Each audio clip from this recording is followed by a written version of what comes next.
আমাদের সম্ভবত 21তম class, right? So batch 18 21তম ক্লাসের আলোচনা শুরু করছি আমরা।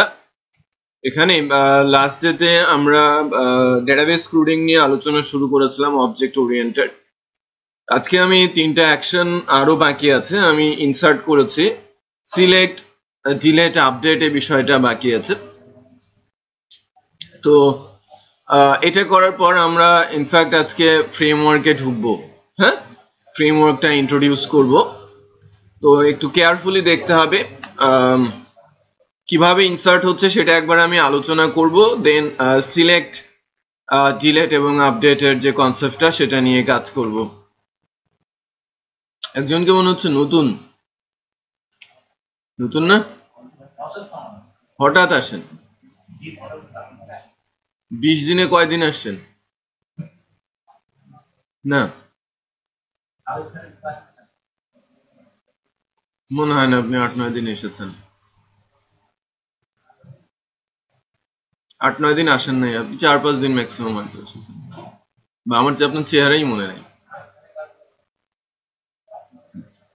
হাবিব তো বেশি ক্লাস নেয় নাই, না?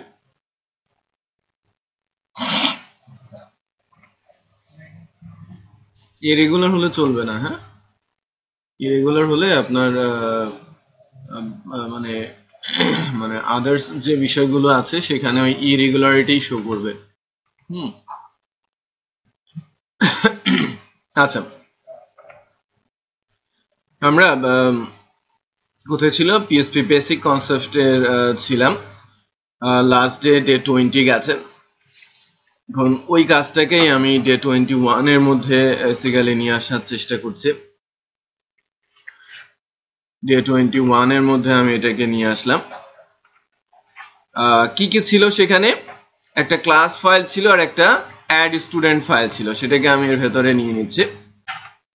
ক্লাস ফোল্ডারে আমাদের ক্লাস ফাইল ছিল, স্টুডেন্ট নামে একটা ক্লাস তৈরি করেছিলাম, আর অ্যাড স্টুডেন্ট নামে একটা ভিউ ফাইল তৈরি করেছিলাম। আমরা যদি এটাকে একটু দেখি, এবং লাস্ট ডেতে কিভাবে ডেটাবেস তৈরি করতে হয় সেটা কিন্তু বলেছিলাম, কিভাবে টেবিল তৈরি করতে হয় সেটাও দেখিয়েছিলাম। ওইটা আমি আর রিপিট করছি না, যে কিভাবে একটা ডেটাবেস তৈরি হবে, কিভাবে একটা টেবিল তৈরি হবে, বাট ডাটা ইনসার্টটা কিভাবে হচ্ছে সেটা একটু দেখার চেষ্টা করবো। যে ডিবিসিআই ব্যাচ 18 নামে একটা ডেটাবেস বানিয়েছিলাম, এর আন্ডারে আমরা একটা টেবিল বানিয়েছিলাম, তার নাম দিয়েছিলাম কি? TBL student.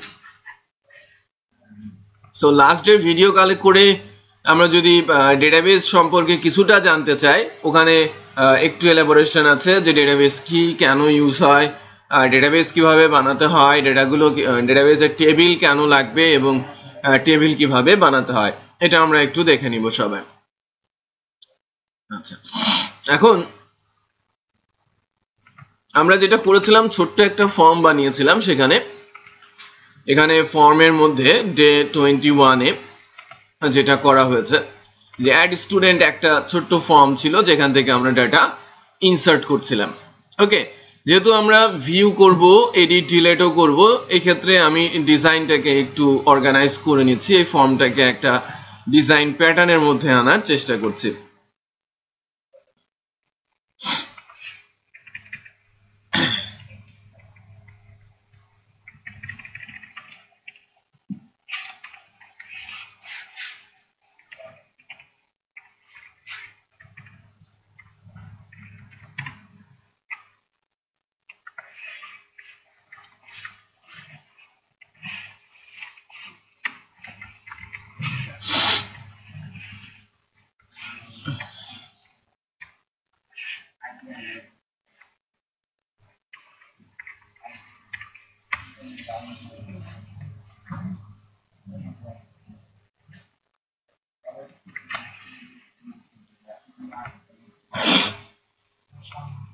একটা টেবিলের কলাম তৈরি হয়েছে, রাইট?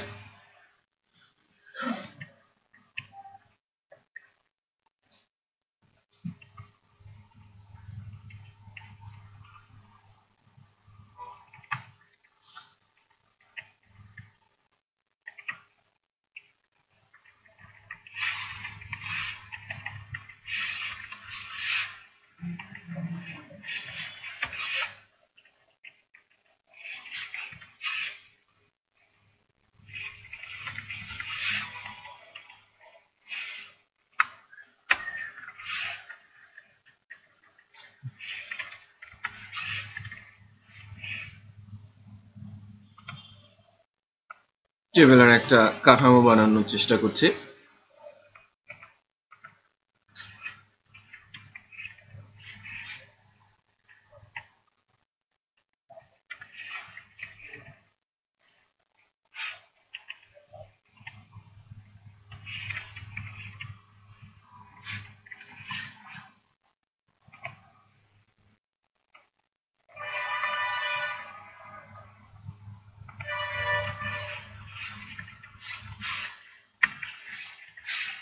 প্রথম দিকের ক্লাসে এরকম একটা শিখেছিলাম, মনে আছে? সবার তো মনে নাই মনে হয়।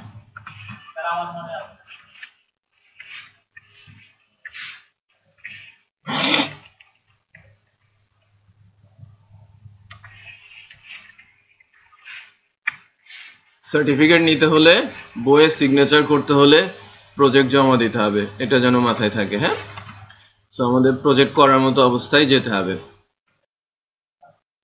এই যে অবস্থাটা আমাদের ডিজাইনের, উইথ 150 পিক্সেল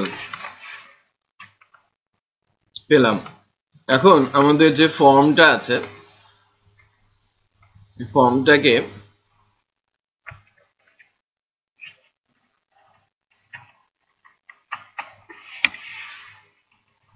কোথায় দিব?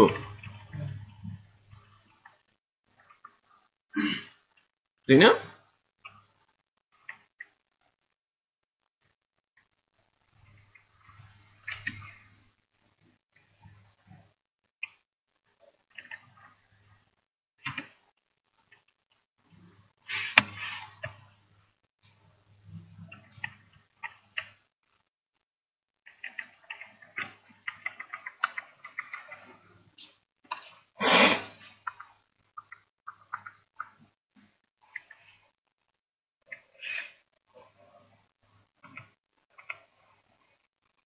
ওকে, এখন আমাদের এই টিডিটার মধ্যে একটা ফর্ম চলে গেছে, খেয়াল করেছেন?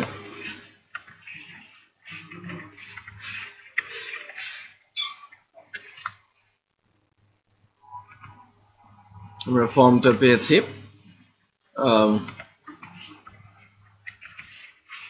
vertical align, এটাও পেয়েছি। ফর্মের আগে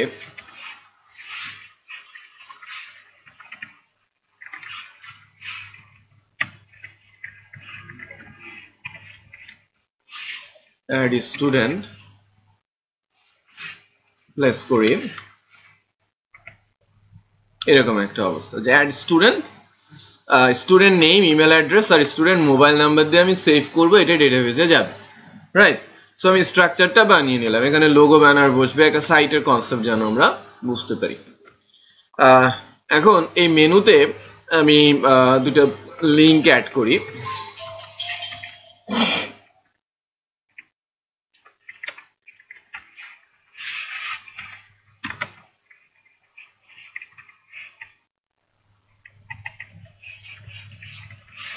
অ্যাড স্টুডেন্ট আর ভিউ স্টুডেন্ট। অ্যাড স্টুডেন্টে যখন আমি ক্লিক করব তখন কি হবে, আমার অ্যাড স্টুডেন্টের এই পেজটাই ডিসপ্লে হবে, রাইট? সো এখন আপাতত এই অবস্থায় অ্যাড স্টুডেন্টে ক্লিক করছি, এই পেজটাই আসে। ভিউ স্টুডেন্টে যখন ক্লিক করব তখন ভিউ স্টুডেন্টের পেজটা আসবে। তো আমি এই পেজটাকে আপাতত একটু বলে নেই যে কিভাবে কাজ করছে। আমরা লাস্ট ডেতে যখন ডেটা সেভ করতে যাচ্ছিলাম বলেছিলাম, আমরা তার আগের ক্লাসে অবজেক্ট ওরিয়েন্টেড কনসেপ্ট নিয়ে কথা বলেছিলাম, এবং অবজেক্ট ওরিয়েন্টেড কনসেপ্টে সবকিছু মডিউল বাই মডিউল করা হয়, এবং মডিউলগুলো রিপ্রেজেন্ট করে একটা একটা করে ক্লাস। ক্লাসের সিনট্যাক্সটা আমি দেখিয়েছিলাম। লাস্ট ডেতে আমরা ওই ক্লাস সিনট্যাক্সের মধ্যে একটা ফাংশন লিখেছি সেভ স্টুডেন্ট, আর নতুন করে আরেকটা কনসেপ্ট নিয়ে কথা বলেছিলাম কনস্ট্রাক্টর, ক্লাসের কনস্ট্রাক্টর। ক্লাসের মধ্যে এমন ফাংশন অ্যাড করা যায় যে ফাংশনটা একা একাকে কল করে ফেলে আর কি। ক্লাসের কোনো ফাংশনকে যদি কল করা হয়, সে এই কনস্ট্রাক্টর নামে যদি কোনো ফাংশন থাকে আন্ডারস্কোর কনস্ট্রাক্ট, তাহলে এটা আগে এক্সিকিউট হবে, তারপর যাকে কল করা হয়েছে সে এক্সিকিউট হবে। বিষয়টা বুঝতে পেরেছেন? সো আমি যদি কল করি সেভ স্টুডেন্টকে, তাহলে কে আগে এক্সিকিউট হবে?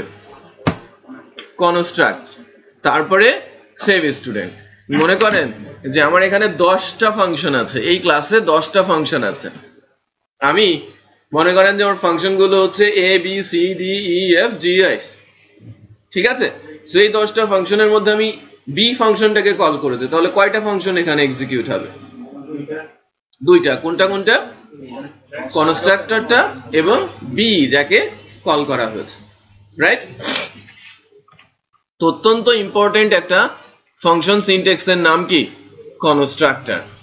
আচ্ছা, সো আমি একটা জিনিস বলি নাই লাস্ট ক্লাসে, সেটা হচ্ছে বলার কথা ছিল যে ইনক্যাপসুলেশন।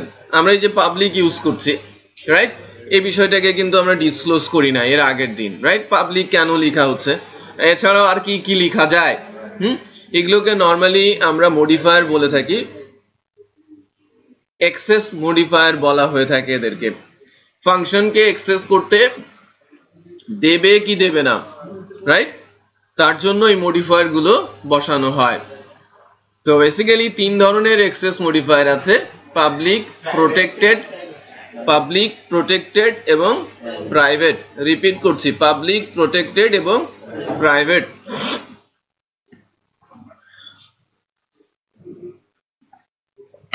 বেসিক্যালি ক্লাসকে যদি আমি আমার সম্পত্তি মনে করি, আমার নিজের কোনো কিছু মনে করি, তাহলে আমার কিন্তু 3 ধরনের বেসিক্যালি প্রপার্টি আছে।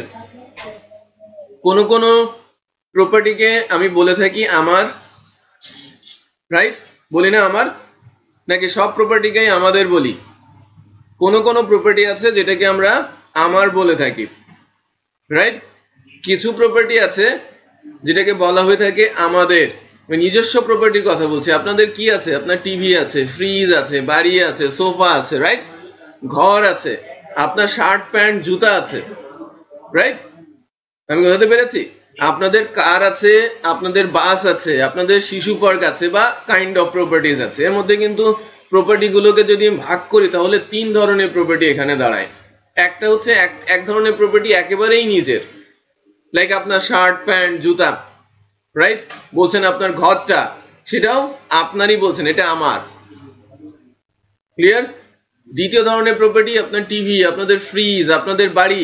আপনি কিন্তু বাড়িটাকে আমার বলতে পারেন না, আমাদের, রাইট? আপনি যখন এর সোল ওনার না, আপনি যখন মনে করছেন যে আপনি একটা পরিবারের সদস্য, তখন কিন্তু আমার বলতে পারবেন না, বলবেন কে? আমাদের। বিষয়টা বোঝা যাচ্ছে? আচ্ছা, সো এগুলো হচ্ছে আবার গাড়ি, রাইট? আমাদের যে গাড়িটা আছে, যে বাইকটা আছে, সেটাকে আমরা কি বলছি? আমাদের। টিভিটা আছে, ফ্রিজটা আছে, আমাদের, আমার বলছি না কিন্তু, রাইট? আবার আমি যখন বলছি বাস, পার্ক, বা এমন কিছু প্রপার্টি যেগুলোতে অন্যেরও এক্সেস আছে, অন্যরাও সেটাতে ইউজ করতে পারছে, রাইট? শার্ট প্যান্ট আপনারা আপনি ইউজ করবেন, টিভি আপনারা সবাই মিলে দেখবেন, বাট বাস, আপনাদের যে বাসটা আছে, যে কেউ টিকিট কেটে উঠতে পারে, রাইট? আপনাদের শিশু পার্ক আছে, যে কেউ টিকিট কেটে সেখানে যেতে পারে। আপনার সিনেমা হল আছে, আপনার শপিং মল আছে, আপনাদের দোকান আছে, রাইট? পারমিশন সাপেক্ষে সেখানে সবাই আসতে পারে। তো এই 3 ধরনের প্রপার্টি গুলোকেই অবজেক্ট ওরিয়েন্টেড কনসেপ্টে 3টা মডিফায়ার দিয়ে উল্লেখ করা হয়। এই যে বাস, রাইট? আপনাদের শিশু পার্ক, আপনাদের দোকান, আপনাদের মল, এই যে বিষয়গুলো, এই ধরনের প্রপার্টি গুলোকে নর্মালি আমরা বলে থাকি কি? Public property. এই জন্য গাড়িগুলোকে বলা হয় পাবলিক বাস, খেয়াল করে দেখবেন। বাট তার কিন্তু ওনার আছে, পারমিশন সাপেক্ষে সেখানে যে কেউ যেতে পারে, উঠতে পারে। তার মানে আমি যখন কোনো ফাংশনের সামনে পাবলিক লিখবো, সেক্ষেত্রে এই ফাংশনটা যে কেউ অ্যাক্সেস করতে পারে, শুধুমাত্র কি লাগবে? Permission, nothing else, right? কিছু প্রপার্টি আছে যে ওই প্রপার্টি গুলোর অ্যাক্সেস পরিবারের সদস্যরা ছাড়া অন্য কেউই পাবে না। কি ধরনের প্রপার্টি? আপনাদের টিভি, আপনাদের ফ্রিজ, আপনাদের সোফা, রাইট? এগুলো হচ্ছে আমাদের। গাড়ি, আমাদের যে প্রাইভেট কারটা আছে, আমাদের যে বাইকটা আছে, এটাকে আমরা আমাদের বলছি। এই ধরনের প্রপার্টিকে বলা হয় প্রোটেক্টেড প্রপার্টি।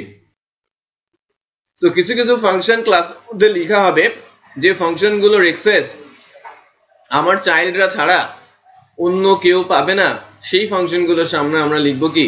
Protected, right? আর এই প্রপার্টিটা একেবারেই আমার, আমার মোবাইল, আমার ওয়ালেট, রাইট, আমার শার্ট, আমার প্যান্ট একেবারেই আমার, এটাকে আমরা বলবো কি প্রাইভেট, রাইট। তো যখন কোনো ফাংশনের নামের সামনে প্রাইভেট লেখা থাকবে তার মানে ওই ফাংশনটা ওই ক্লাস ছাড়া অন্য কেউ ইউজ করতে পারবে না। মানে পাবলিককে যে কেউ ইউজ করতে পারে, বাট পারমিশন লাগবে। প্রোটেক্টেড ইউজ করতে পারবে কারা? চাইল্ডরা। আর প্রাইভেট নিজে নিজে কিন্তু সব ফাংশন ইউজ করতে পারে। আমি কি সবকিছুর অ্যাক্সেস পেতে পারি না? ডেফিনেটলি পারি। সেটা বোঝাতে পেরেছে? সো এই হচ্ছে 3 ধরনের মডিফায়ার, বাট পাবলিক মডিফায়ারটার ইউজ সবচেয়ে বেশি হয়ে থাকে, রাইট। আবার যদি কোনো ক্লাসের সামনে কোনো কিছু না লিখি তখন এটাকে বলা হয়ে থাকে কি পাবলিক, ডিফল্ট কি পাবলিক। ওকে, আচ্ছা। সো আমরা আপাতত যে দুইটা ফাংশন লিখেছি বোথ আর পাবলিক, সো এটাকে আমরা অ্যাক্সেস করতে পারি। ক্লাস অ্যাক্সেস করার জন্য লাস্ট ডেতে আমি ধরেছিলাম যে কি কি করতে হয়। একটা ক্লাসের একটা ফাংশনকে যদি আমি কল করতে চাই তাহলে আমাদের কি করতে হবে, রাইট। এটা আজকেও আমি জিজ্ঞেস করবো যে আমি যদি এই স্টুডেন্ট ক্লাসের একটা ফাংশনকে আমি কল করতে চাই তাহলে আমি কিভাবে একটা ফাংশনকে, ক্লাসের একটা ফাংশনকে কল করতে পারি। লাস্ট ডেতে যখন অবজেক্ট ওরিয়েন্টেড ক্লাস হচ্ছিল সেদিন আমি বলেছিলাম, রাইট। মাঝের জন বলবে পেছনে হলুদ টি শার্ট, যে আমি এই মনে করেন যে এই ক্লাসের ফাংশনটাকে আমি কিভাবে কল করব। এই সেভ স্টুডেন্ট ফাংশনটাকে আমি কল করতে চাচ্ছি লাইক অ্যাড স্টুডেন্ট থেকে। কি করব? অ্যাড স্টুডেন্ট একটা ফাইল, ভিন্ন ফাইল, সেখান থেকে আমি এই সেভ স্টুডেন্ট এই ক্লাসের ফাংশনটা কল করতে চাচ্ছি। কি করতে হবে? আগে আপনি বলেন, আপনার পাশের জন, আপনার নাম কি? মোস্তফা। তো মোস্তফার বাসায় গিয়ে আপনি তার বাসার যে ড্রয়িং রুম আছে তার সোফাতে বসতে চাচ্ছেন, তো এর জন্য আপনাকে ফার্স্টে কি করতে হবে?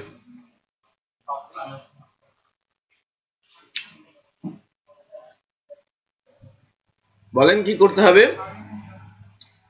পারমিশন কি? আপনি ঘরে ঢোকার জন্য পারমিশন নেবেন, বাট আপনি ঘরে কি এখান থেকে জাম করে চলে যাবেন? কি করতে হবে? রাইট, তা সেখানে যেতে হবে আপনাকে ফার্স্ট, রাইট। দেন আপনাকে পারমিশন নিতে হবে, দেন আপনি তার সোফাতে বসতে পারবেন। এখানেও বিষয়টা সেম, যে আমি যদি কোনো একটা ফাইল থেকে ক্লাসের কোনো ফাংশনকে কল করতে চাই,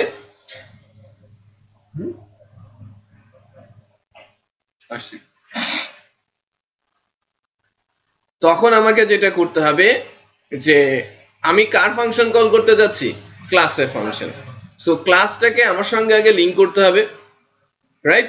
তারপরে একটা পারমিশন তৈরি করতে হবে। পারমিশনটা আমরা অবজেক্ট ওরিয়েন্টেড ক্লাসে শিখেছিলাম কিভাবে পারমিশন তৈরি করতে হয়, অবজেক্ট তৈরি করার মাধ্যমে, তাই না?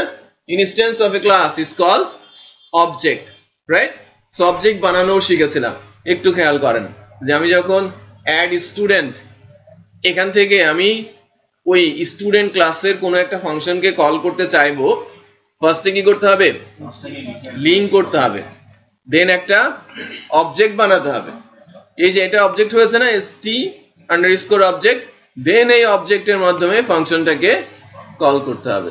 লাস্ট ডেতে যখন আমরা কোনো একটা বাটন প্রেস করি শিখেছিলাম না যে বাটনটা প্রেস হয়েছে কিনা এটা চেক করার জন্য কি লিখতে হয়? ইসেট পোস্ট বাটন।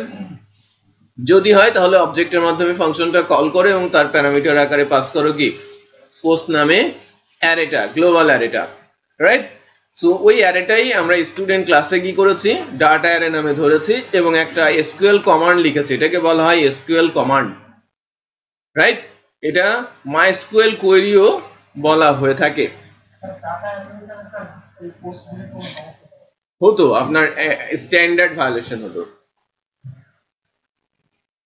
বিষয়টা বুঝতে পারলেন যে আমার ফাংশনটা কিভাবে কল হয়েছে?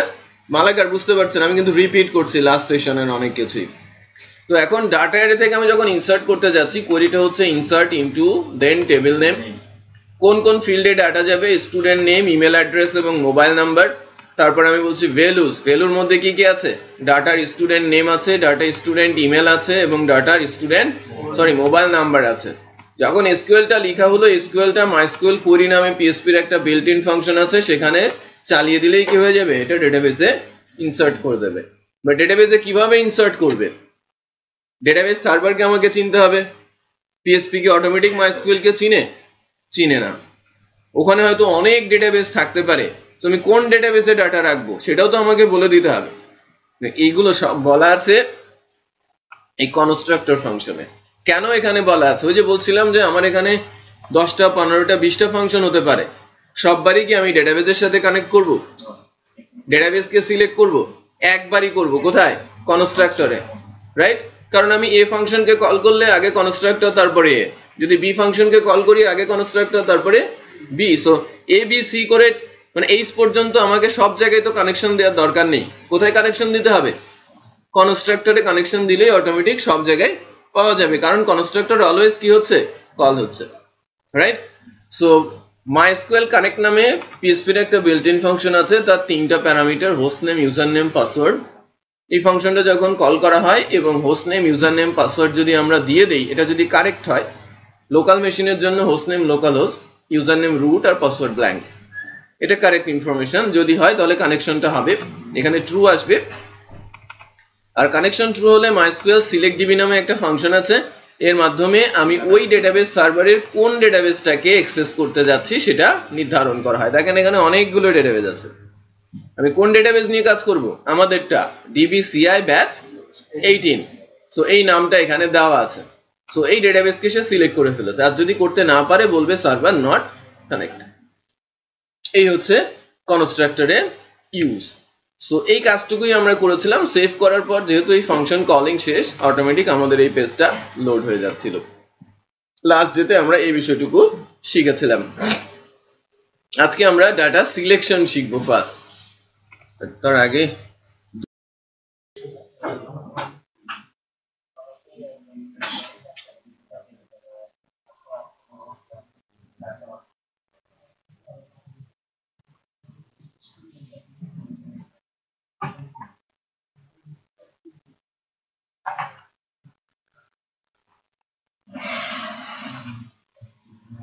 আচ্ছা, এখন তাহলে আমরা একটা কাজ করি, সেটা হচ্ছে যে অ্যাড হচ্ছে কিনা ডাটা। আমরা লাস্ট ডেতে ডাটা অ্যাড করেছিলাম, যদি আমরা টেবিলে যাই, এই যে ডাটা ইনসার্ট হয়েছিল, রাইট? সো আমরা যদি আবার নতুন করে একটা ডাটা ইনসার্ট করতে চাই,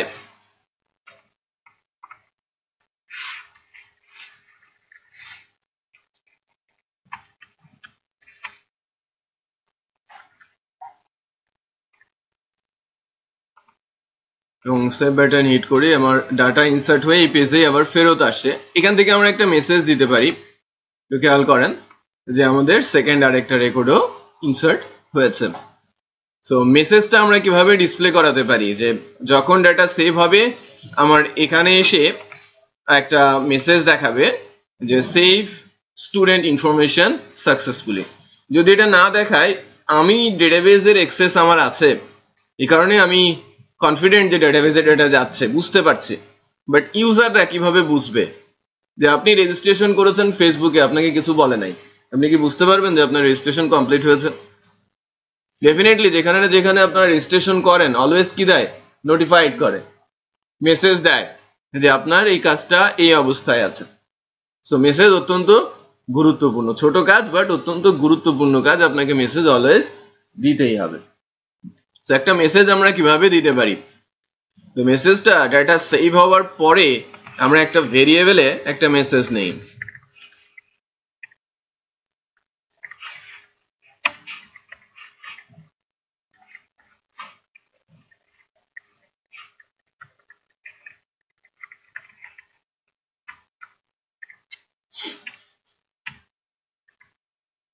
সেভ স্টুডেন্ট ইনফরমেশন সাকসেসফুলি।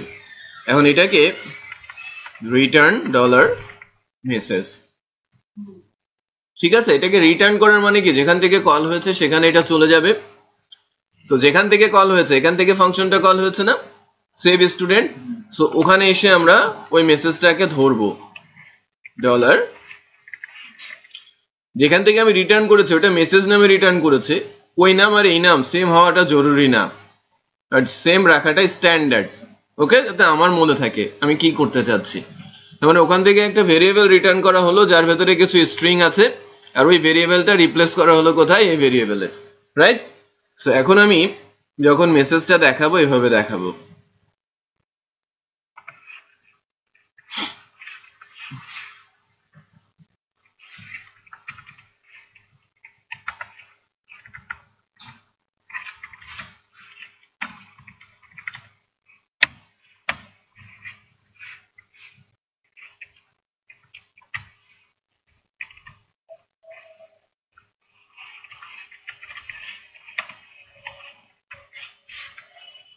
যদি মেসেজে ভ্যালু থাকে ইকো হবে কি মেসেজটা, তারপর আনসেট নামে একটা বিল্ট ইন ফাংশন আছে।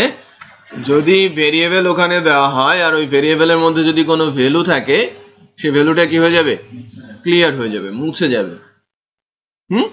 কিছুক্ষণ আগে কি মেসেজ ভেরিয়েবলের মধ্যে কি একটা স্ট্রিং আসছে না, ওইটা আমরা ইকো করলাম, তার মানে কি ডিসপ্লে করলাম, ডিসপ্লে করানো শেষ, এবার কি করব, মুছে দিব। ডিসপ্লে রিলোড করার আগ পর্যন্ত থাকবে, হ্যাঁ, পেজ রিলোড করার আগ পর্যন্ত। এটা যদি আপনি পেজ রেখে দেন সারা জীবনের জন্য, সারা জীবনই থাকবে, বাট পেজ রিলোড হওয়ার সাথে সাথে সে আবার এটাকে ক্লিয়ার করে দেবে। সো দেখেন,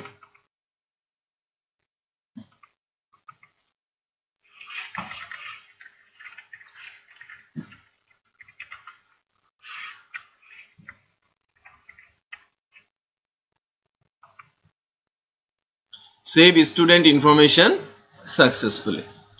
সেটা রয়েই যাবে যতক্ষণ না আমি পেজ লোড দিচ্ছি। আবার যদি এই পেজটাতে আসি, এবার কিন্তু এখানে কি করেছে, একটা নোটিফাইড এরর দিয়েছে, আনডিফাইন্ড ভেরিয়েবল মেসেজ। তাহলে এটাকে কি করতে হবে, আমাকে সেট ইউজ করতে হবে, কারণ আমি সবসময়ের জন্য ভ্যালু তো পাবো না। আমি যখন আসছি এই পেজে, যখন ফার্স্ট টাইম আসছি, তখন কি ওই ভেরিয়েবলে কোনো ভ্যালু থাকবে? বুঝতে পেরেছেন যে সেট কেন ইউজ করা হচ্ছে? যেহেতু আমি যখন এই পেজে আসছি তখন কিন্তু ভেরিয়েবল কোনো ডিক্লারেশন নাই, কোনো ভ্যালুও নাই, সে কারণে আমি চেকিং দিচ্ছি যে এক্সিকিউট হওয়ার আগে ইজ সেট করো যে ভেরিয়েবলে কোনো ভ্যালু আছে কিনা। যদি ভ্যালু থাকে দেন দেখাবে, আদারওয়াইজ দেখাবে না। ওকে, সো এবার চেক করি।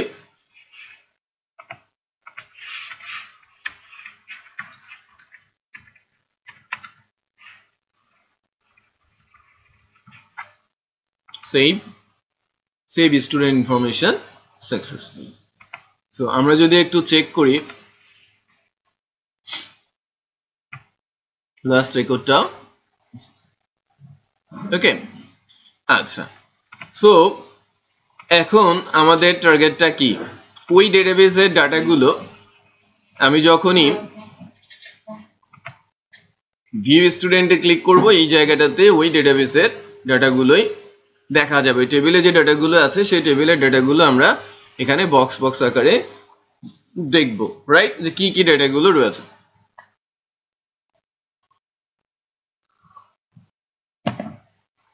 এর জন্য ফার্স্টে আমি অ্যাড স্টুডেন্টের মতো আমার ভিউ স্টুডেন্ট টোটাল এন্টায়ার স্ট্রাকচারটা কি এক্স্যাক্টলি সেম না, শুধু মাঝের জায়গাটুকুই কি চেঞ্জ।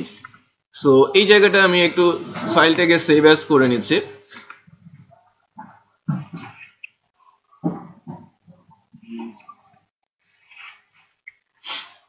ফাইলটার নাম দিচ্ছি কি ভিউ স্টুডেন্ট। এখানে এই পুরো বিষয়টাকে আমি আপাতত রিমুভ করে নিচ্ছি। এটাকে আমি টাইটেলটাও আমি বলছি ভিউ স্টুডেন্ট। এখানে এই যে মেসেজ দেওয়ার যে জিনিসটুকু বা ফর্মটা সবকিছুকেই রিমুভ করে দিচ্ছি। এটা একটা নতুন পেজ।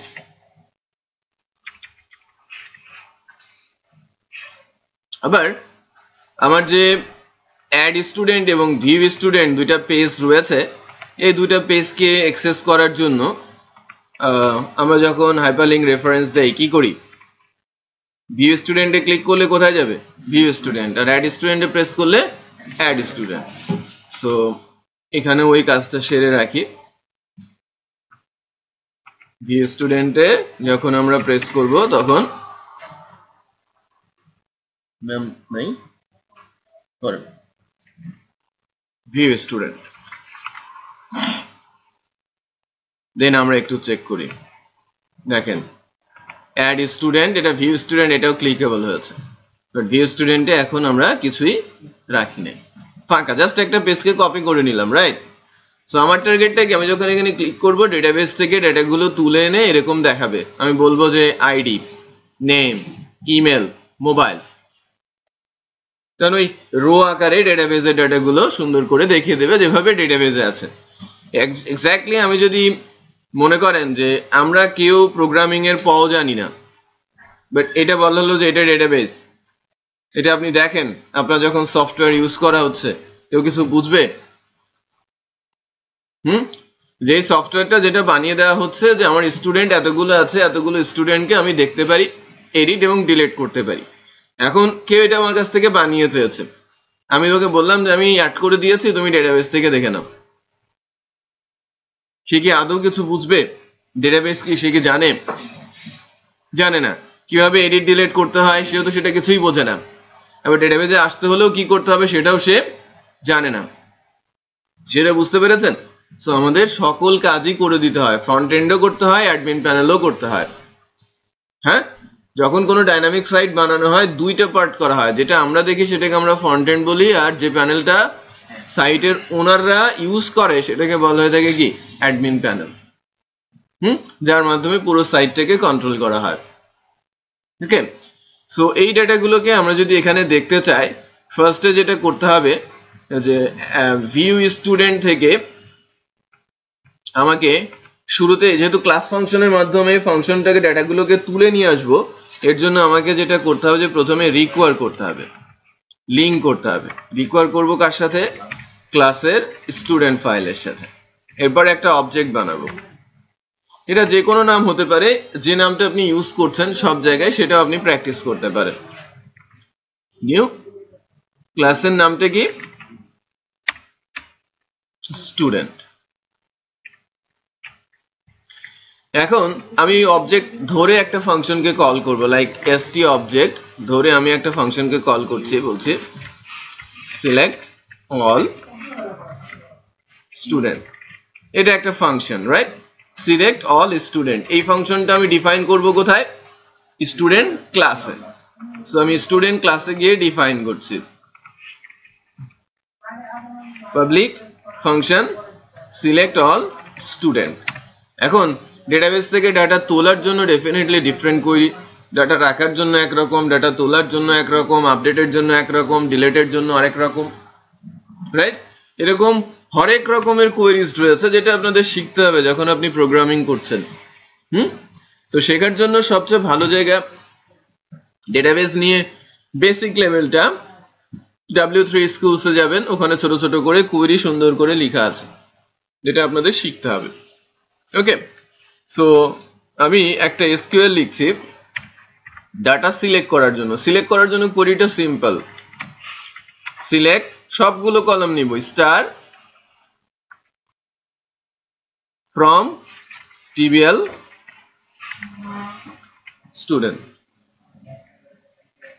ক্লাসটার নাম কি? Select star from TBL student. তাহলে ওই টেবিলের যত ডাটা আছে সব চলে যাবে, যত কলাম আছে, যত রো আছে। আমার যদি 4টা রো থাকে 4টা যাবে, 400টা থাকলে 400টা যাবে, 4000 থাকলে 4000 যাবে।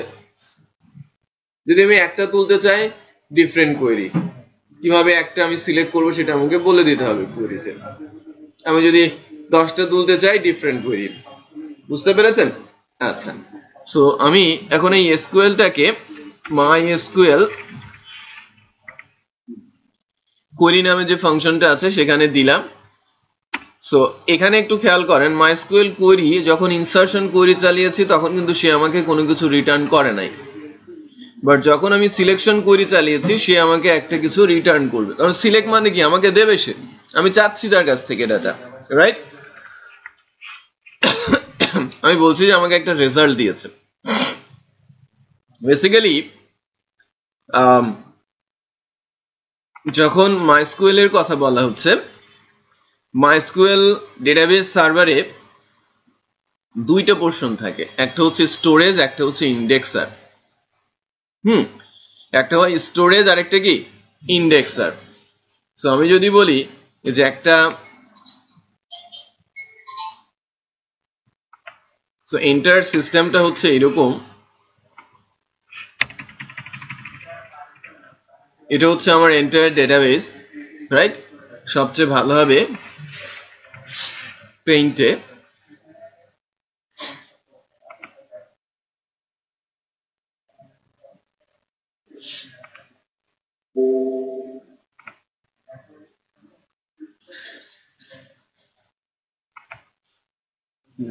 কি বল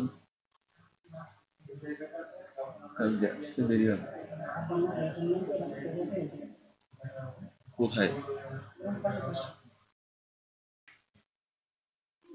আচ্ছা, সো এইটা হচ্ছে আমার, মনে করেন এটা হচ্ছে আমার ডেটাবেস সার্ভার।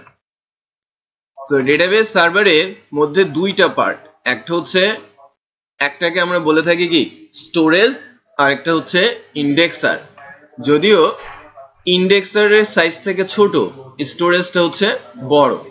যত ডেটাবেস যত টেবিল সবগুলো তৈরি হয় এবং ডাটা রাখে কোথায়? স্টোরেজ। আর ইন্ডেক্সার কখন ইউজ হয়? এই জায়গাটুকু ফাঁকা রাখে কখন? যখন ডাটা তোলা হয়, তুলে ওখানে রেখে দেওয়া হয়। তো যেখানে রাখলাম সেই ইনফরমেশনটা পাঠিয়ে দেওয়া হয় সার্ভারের কাছে। বুঝতে পেরেছেন? হ্যালো, হ্যাঁ কি বলছেন? তো এখান থেকে যা বলছিলাম যে যখনই ডেটাবেসে কোনো কিছু বলা হয় যে এটা বেসিক্যালি আমরা বলে থাকি স্টোরেজ, আর এটাকে আমরা নর্মালি বলে থাকি হচ্ছে ইন্ডেক্সার। সো ইন্ডেক্সারের কাজ কি? যখন কোনো কিছু এক্সিকিউট, মনে করেন কোনো কিছু নিয়ে যদি আমরা নাড়াচাড়া করতে চাই, আপনারা যখন কম্পিউটারে কোনো ডাটা রাখছেন একটা নির্দিষ্ট সময়ে কিছু জায়গা ফাঁকা আছে, তারপরেও বলে যে এখানে কোনো কিছু রাখা যাবে না। খেয়াল করেছেন যে এখানে কোনো কিছু রাখা যাবে না? ওই জায়গাটুকু তারা কেন রাখে? ওই জায়গাটুকু রান টাইমে তারা ওইটাকে ইউজ করে। এখন যদি আরেকটু ছোট্ট মানে সহজ এক্সাম্পল দিই, আপনি যখন পাজল খেলেন একটা বক্স ফাঁকা থাকে না? ওই একটা বক্স ফাঁকা থাকে বলেই বাকিগুলোকে আপনি সরিয়ে একটা জায়গা থেকে আরেকটা জায়গায় নিতে পারেন। যদি ওই জায়গাটা ফাঁকা না থাকতো আপনি কি মেলাতে পারতেন? যেটা বুঝতে পেরেছেন? সো ডেটাবেসের ভেতরেও কিছু জায়গা রাখা আছে যে যখন ডেটাবেসের ভেতরে হিউজ ডাটা আছে এবং ওই ডাটাগুলো যখন আমি মনে করেন আমি এই সীমান্ত ডেটাবেস, রাইট? আর ওই কর্নারে যে আছে সে কল করেছে ডেটাবেস থেকে ডাটা, বাট সীমান্ত সরাসরি কিন্তু তাকে ডাটা দিতে পারছে না। সে কি করবে? কোনো একটা জায়গায় কোনো একটা ফাঁকা জায়গাতে সে রাখবে এবং ওই রাখা যেখানে রেখেছে সেই অ্যাড্রেসটা পাঠিয়ে দেবে কার কাছে? মোস্তফার কাছে। বিষয়টা বুঝতে পেরেছেন? সো আমার হাতে এখন কি আছে? এই যে রেজাল্টটা, এর মানে কি? এটা হচ্ছে ওই অ্যাড্রেসটা যেখানে ডাটাটা রয়েছে। তার মানে এখানে ডিরেক্ট কিন্তু ডাটা নেই, অ্যাড্রেসটার ইনফরমেশন আছে। সো এই রেজাল্টটা যদি আমরা এখান থেকে দেখেন, আমি যদি রেজাল্ট বলে ইকো করি তাহলে কি দেখায়? এক্সিট, এটা পিএসপির বিল্ট ইন ফাংশন, যার মাধ্যমে কম্পাইলারকে থামিয়ে দেওয়া হয়, পিএসপি এর পরে আর যাবে না। আমি যখনই এক্সিট লিখবো ওখানেই থেমে যাবে। উপরের কোডগুলো রান করতে করতে এক্সিট যদি পায় তাহলে ওখানে সে থেমে যাবে, আর কোনো কিছু করবে না সে, right? So built in function PHP. So এখন দেখেন আমি যখন ভিউ স্টুডেন্টে যাচ্ছি তখন কি বলছে এখানে? রিসোর্স আইডি 5, এটা হচ্ছে অ্যাকচুয়ালি লোকেশনের অ্যাড্রেস। এই জায়গাটাতেই ডাটাটা রয়েছে। সো এখান থেকে ডাটাটা পিক করার জন্য আমাদের একটু ভিন্ন প্রসেসে আসতে হবে। এই রেজাল্টটা, ঠিক আছে, এই রেজাল্টটাকে যদি আমরা রিটার্ন করি, এই রিটার্ন যে রেজাল্টটা আছে ভিউ স্টুডেন্টে গিয়ে এখানে আমি বললাম আমার রেজাল্ট ডলার রেজাল্ট, এটা যে কোনো নাম হতে পারে, আমি রেজাল্টই রাখছি। এখন এই রেজাল্টটা আমাদের দেখাতে হবে, ডিসপ্লে করাতে হবে। আমি দেখাবো কোথায়? এই জায়গাটা। সো আমি এখানে একটা টেবিল নিয়ে নিলাম, টিআর নিয়ে নিলাম, টিএইচ নিয়ে নিলাম। আমার ডেটাবেসে কয়টা কলাম রয়েছে? 4টা। টেবিল হেডার বলা হয় এটাকে। হ্যাঁ, এর ভেতরে লেখাগুলো বোল্ড করে দেখায়। টিডি কি টেবিল কলাম, এটাও কি কলামই বানাবে, বাট ভেতরে যখন কোনো কিছু লিখবেন সেগুলো বোল্ড করে আসবে। ক্যাপশনের জন্য ইউজ হয়। যদি আমরা একটু চেক করি এখানে কোনো একটা ভুল করেছে, একটু রেড মার্ক হয়ে আছে, খেয়াল করেন।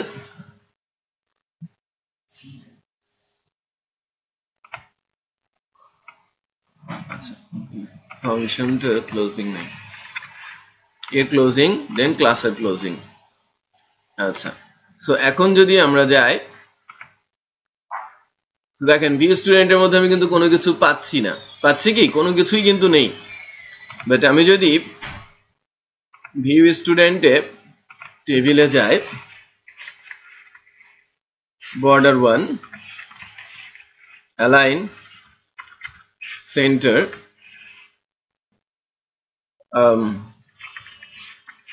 উইথ 80%, হাইটটা অটোমেটিকই নেবে, এবং এখানে আমি যদি বলি student ID,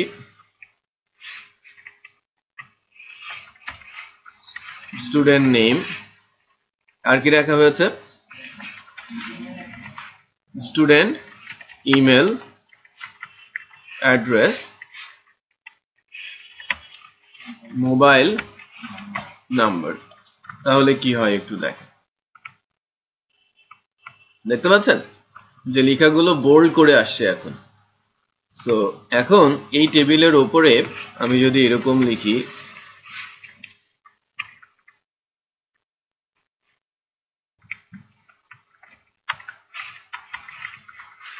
view all student এবং HR দিয়ে দেই, তাহলে উপরে একটা মার্ক চলে আসবে, খেয়াল করেছেন, এবং এটা টেবিলের মতো একটা অবস্থা তৈরি হয়েছে। আমার রেজাল্টের ভেতরে কিন্তু ডেটাগুলো রয়েছে। সো এখন আমি যেটা করব যে আমি আরেকটা টিআর নিব এবং আরেকটা টিডির মাধ্যমে এই যে টিডিটা হলো, এই টিডি গুলোর মধ্যে কি যাবে, ডেটাবেজের ডাটা যাবে না, ডেটাবেজ থেকে ডাটা যাবে। বাট আমি কি জানি আমার ডেটাবেজে কতগুলো রো আছে? আমি জানি না। আমার আমার আমার হোম পেজ লোডই হয় না। হ্যাঁ, যেতে থাকে। আপনি কি শেষ করতে পারেন আপনার হোম পেজ ফেসবুকের? পারবেন শেষ করতে? হয়তোবা চেষ্টা করলে পারবেন যারা রিসেন্টলি অ্যাকাউন্ট করেছে, রাইট? আর যদি রিসেন্ট অ্যাকাউন্ট না করে তাহলে তার হোম পেজে কত ডাটা আছে তারই জানা নাই, রাইট? এরকম ইউজার আছে কতগুলো, নাম্বার অফ, যেটা বুঝতে পেরেছেন? সো এই ধরনের কেসে এই মানে ডাটা প্রিন্ট করার দায়িত্বটা এমন কাউকে দিতে হবে যে মানে শুধু কাউন্টারটা কোনোভাবে বুঝবে, সে অনুযায়ী বারবার সেটাকে এক্সিকিউট করতে থাকবে। এরকম কি পিএসপি সিনট্যাক্স আছে না, রিপিটেডলি এক্সিকিউট করে কে বলেন?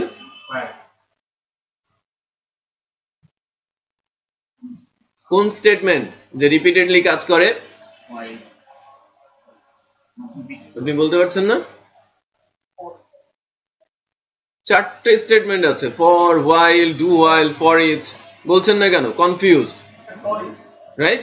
চারটে স্টেটমেন্ট আছে, ফর, হোয়াইল, ডু হোয়াইল আর ফর ইচ। সবাই এই কাজ করতে পারে, সবারই ক্ষমতা আছে, বাট এক একজনকে এক এক কাজে ইউজ করা হয়ে থাকে। বাট এই স্টেটমেন্ট গুলো ইউজ করা হয় কখন? যখন রিপিটেড কাজ করা হয়। আপনারা ফর লুপের ইউজ দেখেছেন, হোয়াইল লুপের ইউজ দেখেছেন, বাট নাম বলতে পারছেন না কিন্তু। আচ্ছা, এখন এই টিআরটাকে আমি লুপের মধ্যে ফেলে দিব।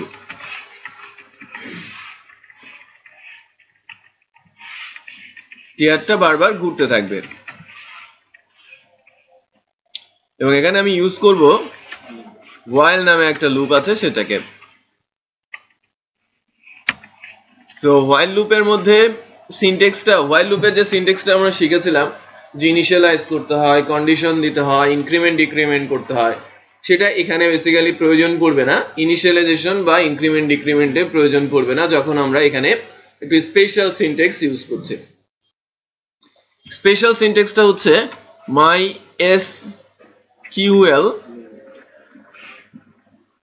face a soak। এটা পিএসপির একটা বিল্ট ইন ফাংশন।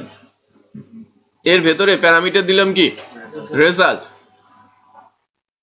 সে যেটা করবে, মনে করেন আমি যদি সার্ভার হই,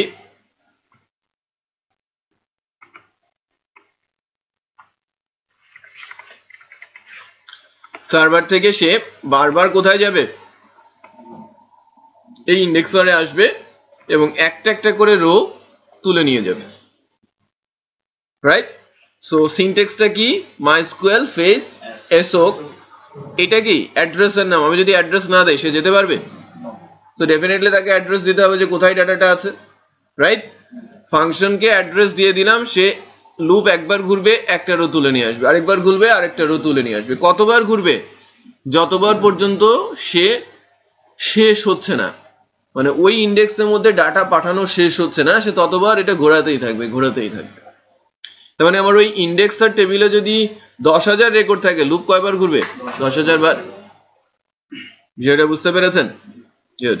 সো ডেফিনেটলি একটা করে রো সে রিটার্ন করছে। সো ওই রোটাকে আমি একটা অ্যারের মধ্যে নিয়ে নিচ্ছি। একটা রো মানে কি, চারটা ভ্যালু না? আইডি, নেম, ইমেল আর মোবাইল। তার মানে চারটা ভ্যালু কোথায় আছে? এই রো এর মধ্যে। সো একটা ভেরিয়েবলের মধ্যে যখন একাধিক ভ্যালু থাকে তখন তাকে কি বলে? অ্যারে বলে। বিষয়টা বোঝা যাচ্ছে? একই ভেরিয়েবলে যখন একাধিক ভ্যালু থাকে তখন আমরা তাকে বলে থাকি কি? অ্যারে। সো এই রো নামে অ্যারের মধ্যে চারটা ভ্যালু আছে, আইডি আছে, নেম আছে, ইমেল আছে আর মোবাইল নাম্বার আছে। সো এই রো গুলোকে এখন আমি প্রিন্ট করাচ্ছি।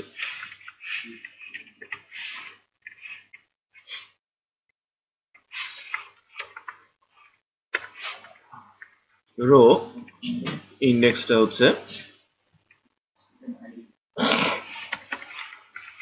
ডেটাবেসের নাম কি ছিল? Student ID. সো এর ইন্ডেক্স গুলো অলওয়েজ কি হবে? ওই ডেটাবেসের মধ্যে যেভাবে নাম দেওয়া আছে। ডেটাবেস, এইটা হচ্ছে ডেটাবেস। কি কি নাম আছে? Student ID, student name, student email আর মোবাইল নাম্বার। সো এটা ইকো করে দিলাম এই ফার্স্ট টিডিতে। যদি আমরা চেক করি তাহলে এখান থেকে দেখতে পাবো, দেখেন 1 2 3 4 বসে গেছে। ডেটাবেসে 4টা রো আছে না? 4 বার 4টা রো কিন্তু বসে গেছে। আচ্ছা, সিমিলার ভাবে আমার এখানে বসবে কি? নেম, এটা ইমেল আর এটা mobile number. So student name, ডেটাবেসে এটা কি নামে আছে? পরেরটা স্টুডেন্ট ইমেল আর মোবাইল নাম্বার, স্টুডেন্ট ইমেল আর মোবাইল নাম্বার। তো লেটস চেক যে কি হয়। আমি অ্যাড স্টুডেন্টে যাচ্ছি, আমি ভিউ স্টুডেন্টে যাচ্ছি, আমার ডাটাগুলো দেখতে পাচ্ছি। রিসোর্স আইডি আর ইন্ডেক্স একই জিনিস। ইন্ডেক্সের মধ্যেই ডাটাগুলো রাখা হয় আর ওটাকে বলা হয় রিসোর্স আইডি, রিসোর্স লোকেশন।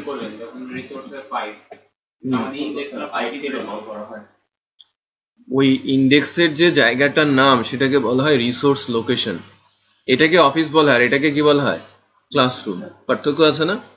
এটা তালা ট্রেনিং এর অফিস, বাট এই অংশটুকু কি? ক্লাসরুম। সো এন্টায়ার জায়গাটাকে বলা হয় কি? ইন্ডেক্সার। আর যেখানে ভ্যালু রাখা হয় সেটাকে বলা হয় কি? Resource location. বুঝতে পেরেছেন? আচ্ছা, স্যার এখানে ইনক্রিমেন্ট হিসেবে ইউজ করি, মানে ধরো আইডি একের পর আসছে ডাটা কিন্তু আমি সিরিয়াল নাম্বার অ্যাড করতে আছি, তখন তো আমার ইনক্রিমেন্ট দিতে হবে। হ্যাঁ, তখন আপনি ইনক্রিমেন্ট ইউজ করছেন। আচ্ছা, তাহলে আমি একটা নতুন রেকর্ড অ্যাড করি, ওইটা আসে কিনা একটু দেখি।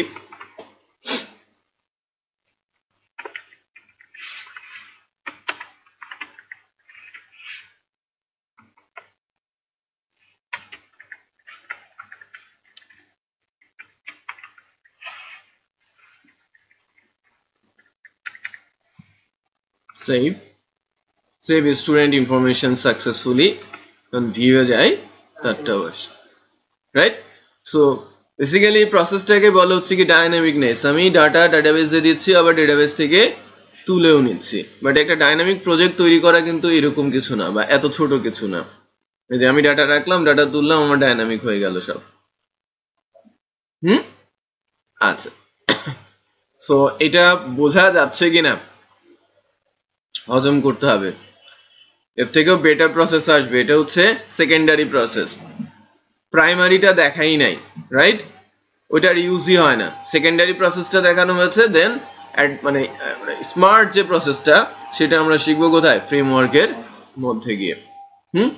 সো এই দিনের কোডটাকে আমি একটু আপলোড করছি, ডে 21 এর এখন পর্যন্ত যে কোডটা আছে সেটাকে আমি আপলোড করছি সাইটে।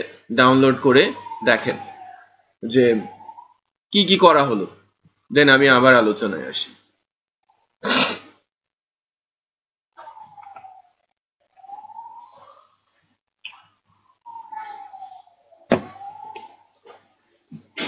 ব্যাচ আর কি অবশ্যই কোনো ওয়েব পেজ ইয়ে করা হয় নাকি? পেজ আছে, পেজ করা আছে, আমাদের গ্রুপ আছে, হ্যাঁ আমাদের সাইটে। আমি আমার গ্রুপেই দিব।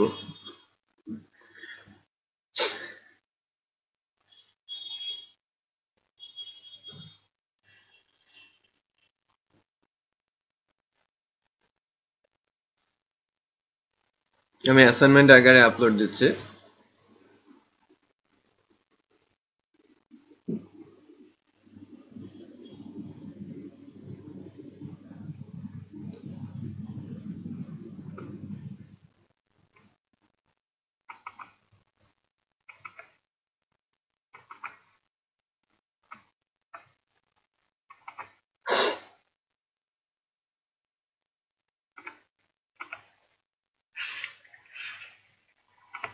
আচ্ছা, এটা আমি আপলোড অ্যাসাইনমেন্ট করেছি, এখান থেকে ডাউনলোড করে নেন। হ্যাঁ, ডাউনলোড করে দেখেন যে আমি সিলেক্ট করার জন্য কি কি করলাম।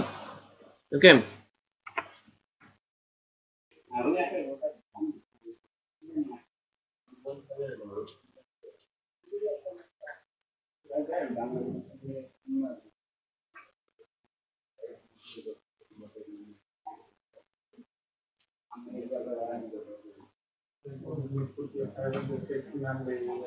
আচ্ছা এবার আমরা যেটা দেখি সেটা হচ্ছে যে মানে দুইটা কাজ যেন আমরা করতে পারি চাইলে, যে আমি চাইলে রিমুভ করে দিতে পারি, চাইলে আমি এডিট করতে পারি। ঠিক আছে, এটা করার জন্য আমাদের কিছু টেকনিক অ্যাপ্লাই করতে হবে আর কি। তো মনে করেন যে আমি এখানে একটা নতুন কলাম যুক্ত করছি যখন আমি ভিউ করছি, কলামটার নাম দিচ্ছি আমি অ্যাকশন।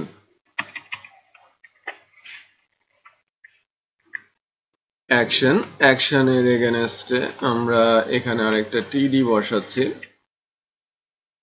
এখানে আমরা দুইটা লিঙ্ক তৈরি করব অ্যাঙ্করের মাধ্যমে, একটা হচ্ছে এডিট,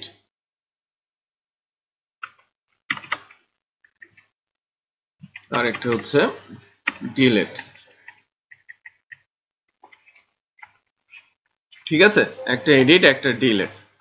তো যখন আমি হাইপারলিংক রেফারেন্স বানাবো, যে এডিটে ক্লিক করলে এটা এডিট করার অবস্থায় আসবে, আর ডিলেটে ক্লিক করলে এটা এই রেকর্ড থেকে ডিলেট হয়ে যাবে। তো এর জন্য আমরা প্রথমে আগে লিঙ্ক বানিয়ে নিলাম। খেয়াল করেন যে আমার এখানে এডিট লিঙ্ক আসছে, ডিলিট লিঙ্ক আসছে, যেহেতু লুপের মধ্যে সব জায়গায় সে বসে গেছে। প্রথম কাজ যেটা করব সেটা হচ্ছে ডিলেটের কাজ। আর ডিলেট করতে গেলে আমি যদি কোনো একটা নির্দিষ্ট রোকে ডিলেট করতে চাই, তাহলে কি আমাকে ডেটাবেসকে বা কোয়েরিকে বলতে হবে না যে কোন রোকে আমি ডিলেট করবো, নাকি ইচ্ছে করে সে বুঝে ফেলবে? কোনো বোঝার উপায় আছে? আমাকে বলে দিতে হবে যে কোন রোকে ডিলেট করছি, মানে যে রোতে ডিলেটটা আমি প্রেস করছি সেই রোটাই ডিলেট হওয়ার কথা, নাকি আমি যখন ডিলেট প্রেস করছি 3 নম্বরটা ডিলেট হবে 1 নম্বরটা, এরকম কিছু? হ্যাঁ, তাহলে তো শুধু ডিলেট লিঙ্ক উপরে দিলেই হতো যে একটা একটা করে ডিলেট হবে, তাই না? তো এর জন্য ডিলেট যদি আমরা করতে চাই, এখানে একটা সিস্টেম আছে যে আমাকে একটা ফাইলে পাঠাতে হবে, এখানে আইডিটা পাস করতে হবে এবং আইডিটা ফাংশনে নিয়ে গিয়ে ডিলিট করার ব্যবস্থা করতে হবে। সো কোনো একটা পেজ লাইক delete.php, আমি যদি delete.php তে ক্লিক করি তাহলে যাব কোথায় delete.php তে তো আমরা 21 এর মধ্যে নিউ থেকে একটা php ফাইল নেই delete.php আমি এখানে যদি সিম্পলি ইকো দেই in delete.php ফাইল আমি কোথায় আছি আমি delete.php ফাইলে আছি এরকম বলছি তো আমি লোড দিয়ে নেই এই ডিলিট যে ডিলিটেই প্রেস করি না কেন আমি 4 নাম্বার ডিলিটে প্রেস করেছি আমি কোথায় আছি in delete.php ফাইল একটু উপরে দেখেন এটা কি delete.php না আবার আমি যদি 1 নাম্বারটাই প্রেস করি তখনও যাচ্ছে কোথায় আমি একই অ্যাড্রেসই দিচ্ছি যে এই ফাইলেই যাবে বাট এখন আমাকে বুঝতে হবে যে আমি কোন আইডিতে প্রেস করেছি এইটা ধরতে পারতে হবে এর জন্য আপনাকে যখন লিংক প্রেস করা হবে এখানে এমন ভাবে সেটা আমাকে নিতে হবে যে আমি যখন যে ডিলিটে প্রেস করব সেই আইডিটা ওই পেজের কাছে চলে যাবে delete.php এর কাছে চলে যাবে এবং কোন একটা ফাইলের কাছে যদি আমি ডাটা পাঠাতে চাই মনে করেন যে আমি যদি অ্যাকশন দিতাম ফরম্যাট তাহলে কোথায় চলে যেত ওই অ্যাকশনের মধ্যে যে পেজটা দেওয়া আছে সেখানে ডাটা চলে যায় যেহেতু এটা লিংকের মাধ্যমে যদি আমি ডাটা পাঠাতে চাই তাহলে উপায় হচ্ছে এরকম হোয়াট সাইন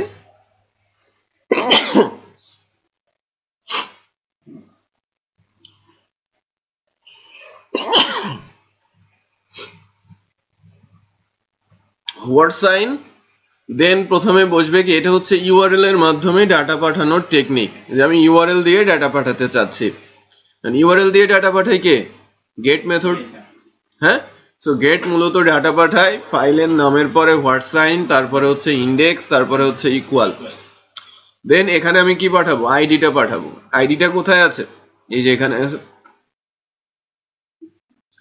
রো এর মধ্যে কি স্টুডেন্ট আইডি আছে না সো এটাকে আমি এখানে বসিয়ে দিলাম এইবার চেক করেন যখন আমি এই পেজটাকে লোড করছি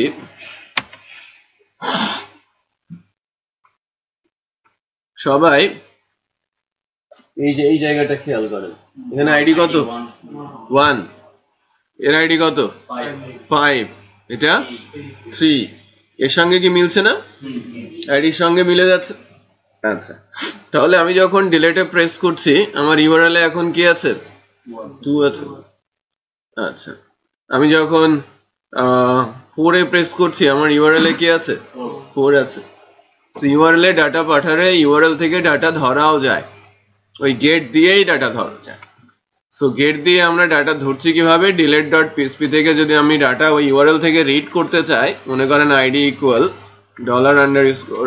$_get ইনডেক্সটার নাম কি এই যে এখানে কি লেখা আছে হোয়াট এর পরে আইডি সো আইডিটা হচ্ছে ইনডেক্সের নাম তো আমি যদি এখন আমার আইডিটাকে ইকো করি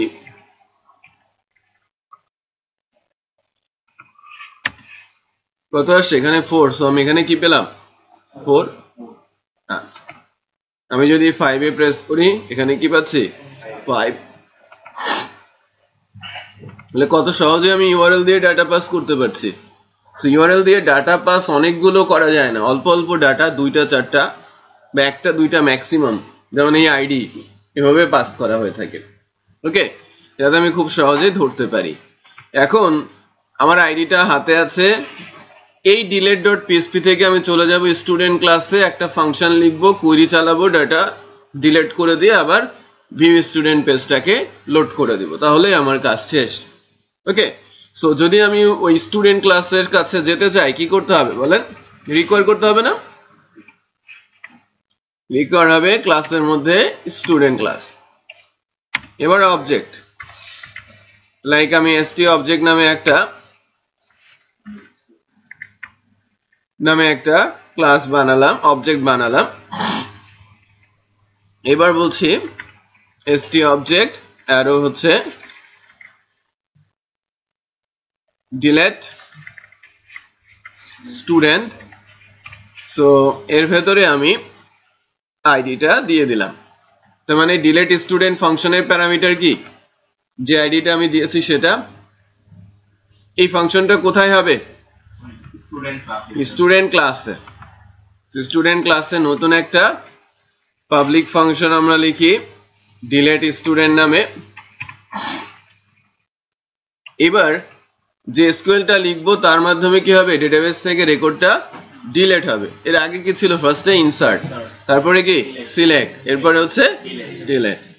তো আমি একটা এসকিউএল লেখার চেষ্টা করছি, delete from trivial student. Delete করে দিতে যাচ্ছি কোথা থেকে, trivial স্টুডেন্ট থেকে, where স্টুডেন্ট আইডি, ডেটাবেসের ফিল্ডটার নাম কি স্টুডেন্ট আইডি না, ইকুয়াল সিঙ্গেল কোট। হ্যাঁ, এটা কিন্তু সিঙ্গেল কোট। এখানে বসবে কি, এই যে আমার প্যারামিটার এনেছে কি আইডি না, যেটা আমি ডিলেট ফাইল থেকে নিয়ে আসলাম, আইডি দিলাম। তো আমার এসকিউএল কমান্ডটা ঠিক আছে, আমি ডিলেট করতে চাচ্ছি স্টুডেন্ট টেবিল থেকে যখন স্টুডেন্টের আইডি আমার প্যারামিটারের সঙ্গে মিলে যাবে। এতটুকু লিখলে কিন্তু ডিলেট হবে না, হবে এটাকে রান করাতে হবে। মাইএসকিউএল কোয়েরি, কোয়েরির ভেতরে আমি এসকিউএলটা পাস করে দিলাম, দেন এটা ডিলেট হয়ে যাবে। বুঝতে পেরেছেন? বাট এরকম হবে, একটু খেয়াল করেন। আমি যদি 4 নাম্বার বা আমি যদি 5 নাম্বার রেকর্ড ডিলিট করি, এই delete.php তে গিয়ে বসে আছে, বেসিক্যালি ডিলিট হয়ে গেছে। এটা কিন্তু ডিলিট হয়ে গেছে। আমরা যদি ডেটাবেসে গিয়ে দেখি, আমাদের এই জান্নাতুল মিশকাতের যে 5 নাম্বার রেকর্ড নাই, delete.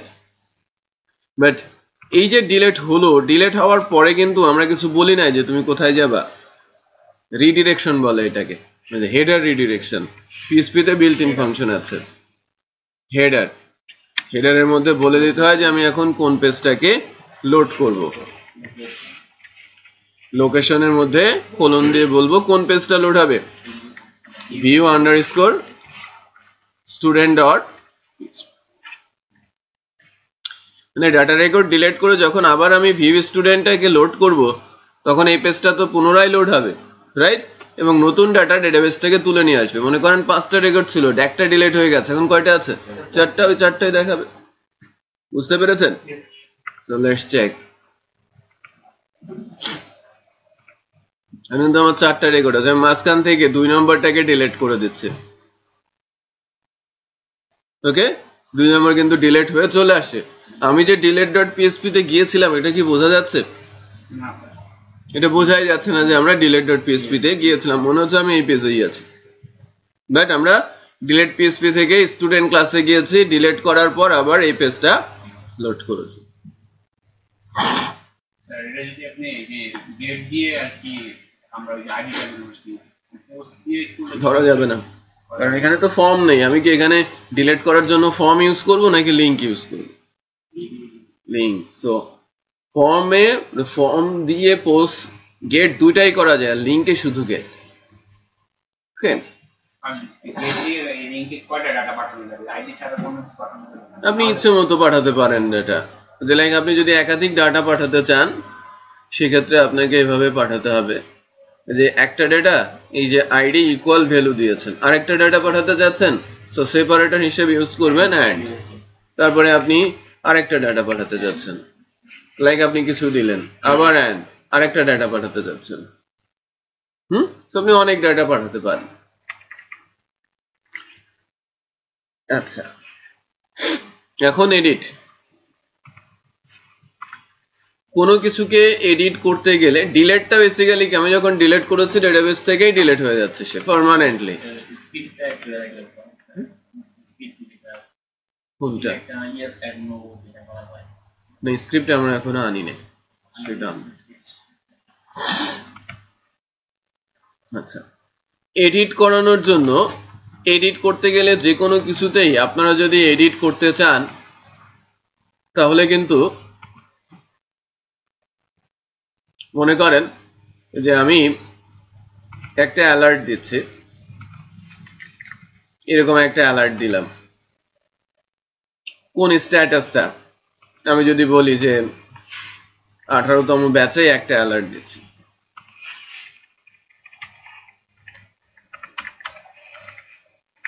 Test alert, add alert করলাম, এই অ্যালার্টটা কিন্তু অ্যাড হলো।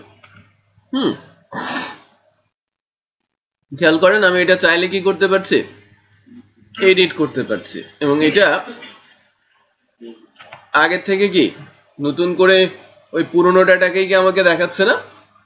বিষয়টা বুঝতে পেরেছেন? আমি যখন এডিট করতে চাচ্ছি তখন সেটা পুরনো ডাটাকে দেখাচ্ছে, এবং ওইটা যদি আমি চেঞ্জ করে আপডেট করি অথবা এরকম রেখে আপডেট করি, আবার নতুন করে ওই ডাটাটা ওই পার্টিকুলার ফিল্ডে গিয়ে আপডেট হবে। মানে এডিটটা মূলত কি আগের পুরনো ডাটাকে আপনি চেঞ্জ করতে চাচ্ছেন, নতুন কোনো কিছু অ্যাড করতে চাচ্ছেন। তো সেক্ষেত্রে আপনাকে কি আগে থেকে অ্যাড করা থাকতে হবে না? আমি এডিট করতে পারবো কোন ডাটাকে, যেগুলোকে আমি অ্যাড করেছি। আপনারা কি আপনার প্রোফাইল এডিট করেন না? হ্যাঁ, ফেসবুকে গিয়ে আগের প্রোফাইলটা নতুন করে আপনি সাজান, নতুন নতুন ইনফরমেশন অ্যাড করেন, দেন আপনি ওটাকে এডিট করতে পারেন। বুঝতে পেরেছেন? সো এডিটের মূলত দুইটা স্টেপ। একটা স্টেপ হচ্ছে যে আপনাকে প্রথমে এই এডিট মোডে নিতে হবে, তারপরে ডাটাটাকে আপডেট করতে হবে। তো এডিট মোডে নিয়ে দেখানোর জন্য আগে ডেটাবেস থেকে তুলে আনতে হবে, তারপরে তো আপনাকে ডিসপ্লে করাতে হবে। ওকে,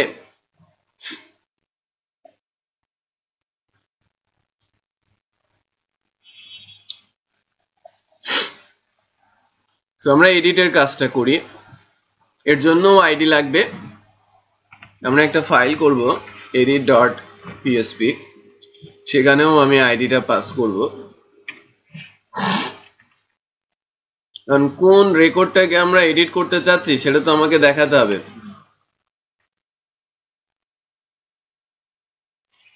এবং অ্যাড স্টুডেন্টের মতোই এক্স্যাক্টলি সেম পেজই হবে আমার এডিটটা। তো নতুন করে একটা PHP ফাইল তৈরি করছি, edit.php। এর ভেতরে ডাটাটা রাখলাম। এই অংশটা আগে রিমুভ করে দেই যাতে আপনারা কনফিউজ না হন। এটাকে আমি কি বলছি, এডিট স্টুডেন্ট। ঠিক আছে, এটাকে আমরা বলছি এডিট স্টুডেন্ট। এখানে মেসেজ দেখারও কোনো কিছু নাই। এই নামধামগুলো আমরা এডিট করার ব্যবস্থা করব।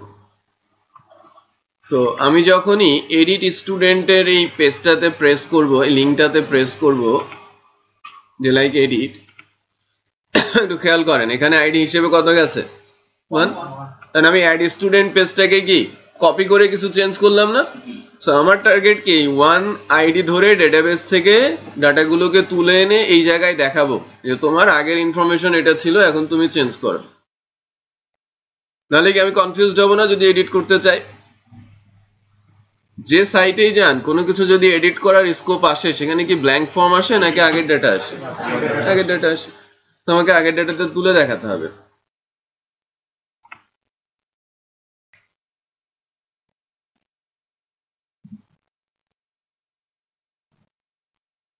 আচ্ছা, এখন আমাদের আগের ডাটাগুলো তুলতে হবে। আমাদের হাতে আইডিটা আছে।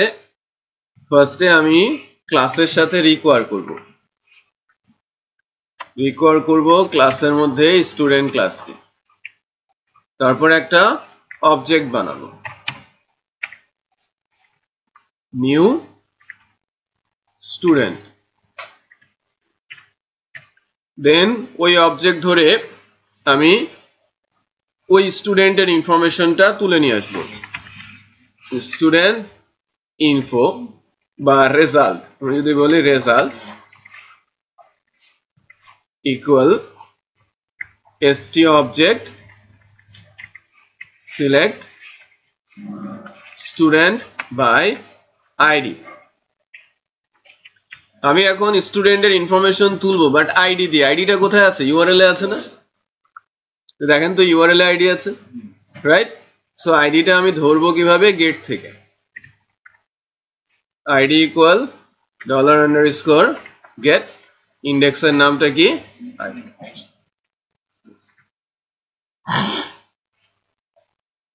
এই আইডিটা আমি এখন ফাংশনের কাছে পাস করলাম যে তুমি এই আইডি ডাটাটা পাঠাও।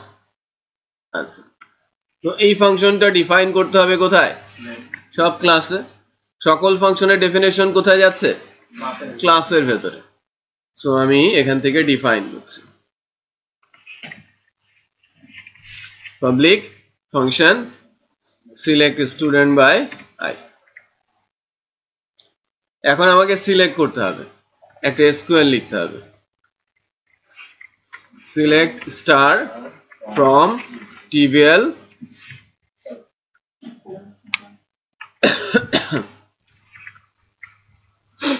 স্টুডেন্ট। এতটুকু লিখলে কি হবে? সব ডাটা চলে যাবে। তো আমাকে একটা স্পেসিফিক ডাটা নিতে হবে, where student id equal single quote dollar I.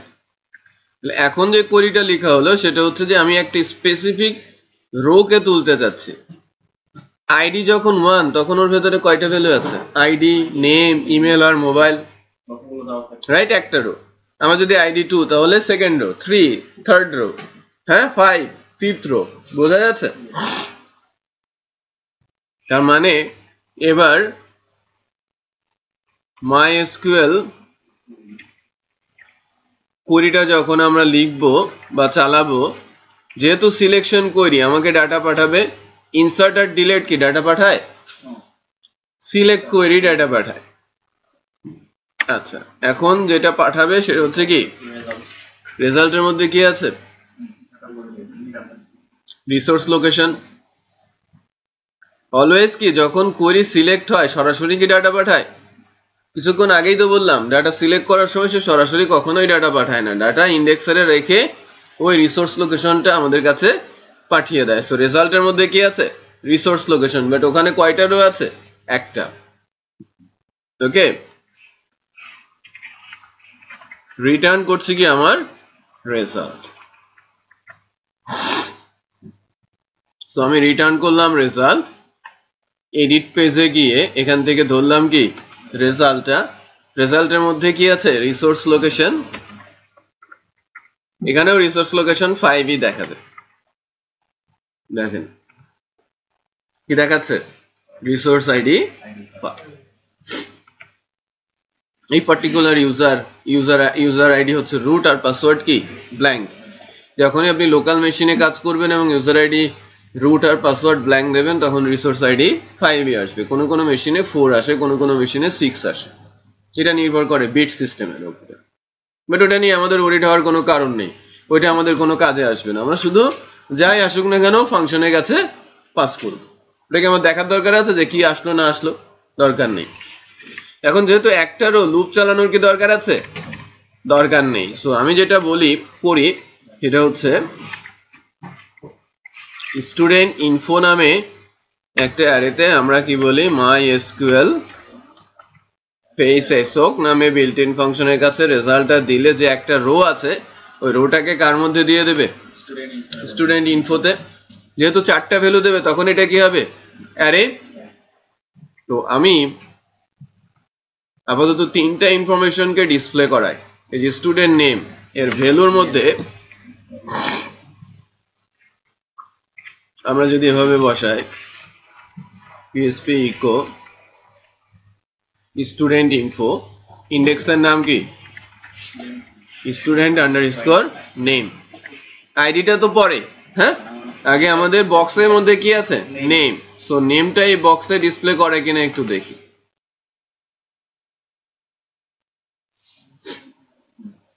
নেমটা কি আসে না? আচ্ছা, সিমিলার ভাবে আমরা এই ভ্যালু দিব কোথায় কোথায়? ইমেলে আর মোবাইল নাম্বারে। স্টুডেন্ট ইমেল আর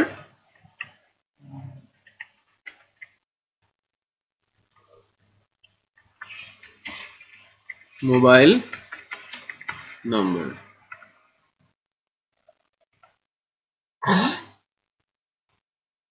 ঠিক আছে, তার ডাটাগুলো কিন্তু দেখা যাচ্ছে, একটু চেক করে যে ঠিক আছে কিনা। আমি যদি শাফানা আলমকে এডিট করতে চাই 7676 শাফানা ইয়াহু আর নেম শাফানা আলম, ভুল আসছে কিনা একটু চেক করেন। ভুল আসছে, রাইট? আমি যদি 2 এ এডিট করতাম আর 3 এর ভ্যালু আসতো তাহলে হতো? তোমাকে কারেক্ট ডাটা দেখাতে হবে। এখন আপনি ফেসবুকে ঢুকেছেন, আপনার এডিট করেছেন, ওর ডাটা চলে আসছে, হবে? এটা করলে কি ফেসবুক চলতো? চলতো না, রাইট?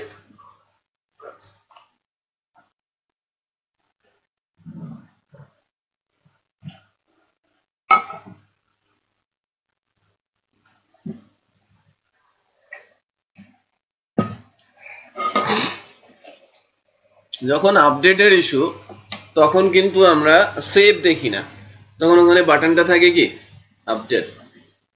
অন্যান্য সবকিছু সেমই, জাস্ট নামটা ভিন্ন থাকে কনফিউজড করার জন্য ইউজারকে। কনফিউজড বলবো না, যে ডিরেকশনটা ঠিক রাখার জন্য। আপনি যেন মনে করেন যে না, আপডেটে প্রেস করা হলে আপডেটই হবে, সেভে প্রেস করা হলে এটা সেভই হবে। ওকে, সো বাটনের নামটা একটু চেঞ্জ করি, আপডেট।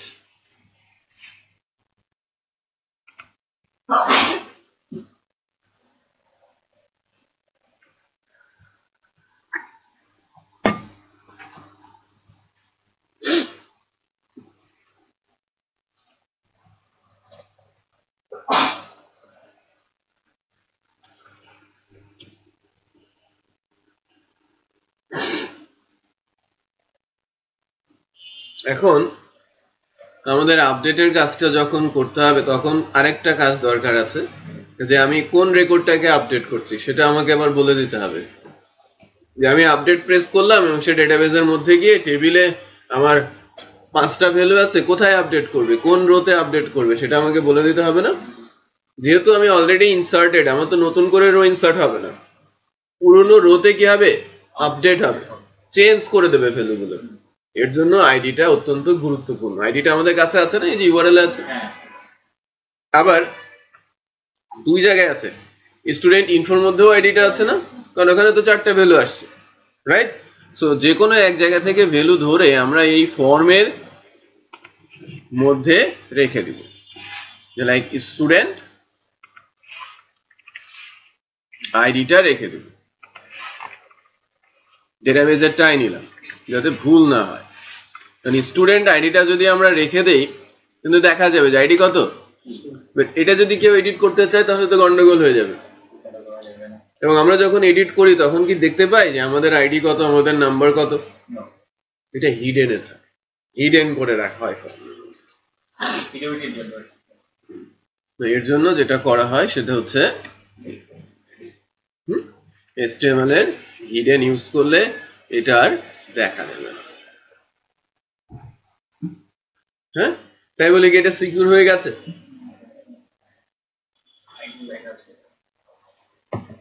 এই যে ইউআরএল এ আছে, এখানেও দেখা যাচ্ছে, আবার পেজের সোর্স থেকেও দেখা যায়। তাহলে কি এটা আসলে কি সিকিউর? নো। সিকিউরিটির জন্য অনেক কিছু করা হয় প্রফেশনাল প্রজেক্ট। ওই লেভেলে যেতে হলে আরো ম্যাচিউর হতে হবে। আচ্ছা, তো এখন আমাদের এখানে 4টা ভ্যালু আছে, 3টা দেখা যাচ্ছে, একটা কি হিডেন। নাও এবারকার টাস্ক হচ্ছে, যেহেতু এটা একটা ফর্ম এবং ফর্মের অ্যাকশন ব্ল্যাঙ্ক, তার মানে এই পেজে আমার অ্যাকশনটা হবে। সো এই ডাটাগুলোকে আমাকে পাঠাতে হবে কোথায়? ডেটাবেসের দিকে, যাতে আপডেট করতে পারি। এই কারণে আমি প্রথমে চেক করব এরকম, ইফ is set $_ ইন্ডেক্সের নাম হচ্ছে বাটন, দেন বাটন যদি ইট হয়, দেন আমি কোথায় যাব? st object update student info, প্যারামিটারে কি যাবে? $_ পোস্টের ভেতরে কয়টা ভ্যালু আছে? 4টা। আচ্ছা, এখন আমরা এই ফাংশনটার ডেফিনেশন দেব কোথায়? ক্লাস।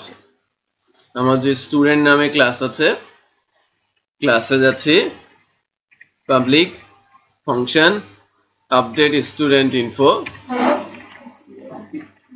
আপডেটের জন্য আবার কি এসকিউএল আপডেট করি, এসকিউএল আপডেট টিবিএল স্টুডেন্ট, তারপর তো হবে কি সেট। হ্যাঁ, সেট করে আমাকে বলে দিতে হবে স্টুডেন্ট নেম ইকুয়াল কোটেশন। এটা তো আর পোস্ট হবে না, এখানে একটা অ্যারের নাম দিতে হবে, যে কোনো নাম হতে পারে, লাইক মুরাদ, রাইট? যে কোনো একটা নাম দিলাম, দিতে পারি না? যে কোনো নামই আমি দিতে পারি। আপনার নাম আমি ভুলে যাই, মুস্তফা, মুস্তফাই দিলাম। হ্যাঁ, আচ্ছা, মুস্তফার মধ্যে কি কি ভ্যালু আছে? স্টুডেন্ট আইডি আছে, স্টুডেন্ট নেম আছে, ইমেল আছে, মোবাইল নাম্বার আছে। স্টুডেন্ট নেমের এখানে মুস্তফা, ইন্ডেক্সের নাম কি স্টুডেন্ট নেম। হ্যাঁ,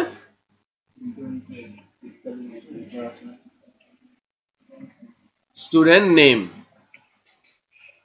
তারপরে কি বসবে? Student email equal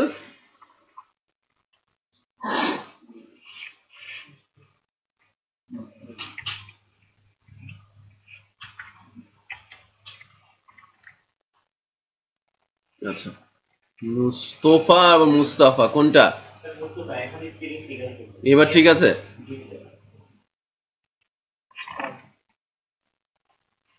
Mustafa,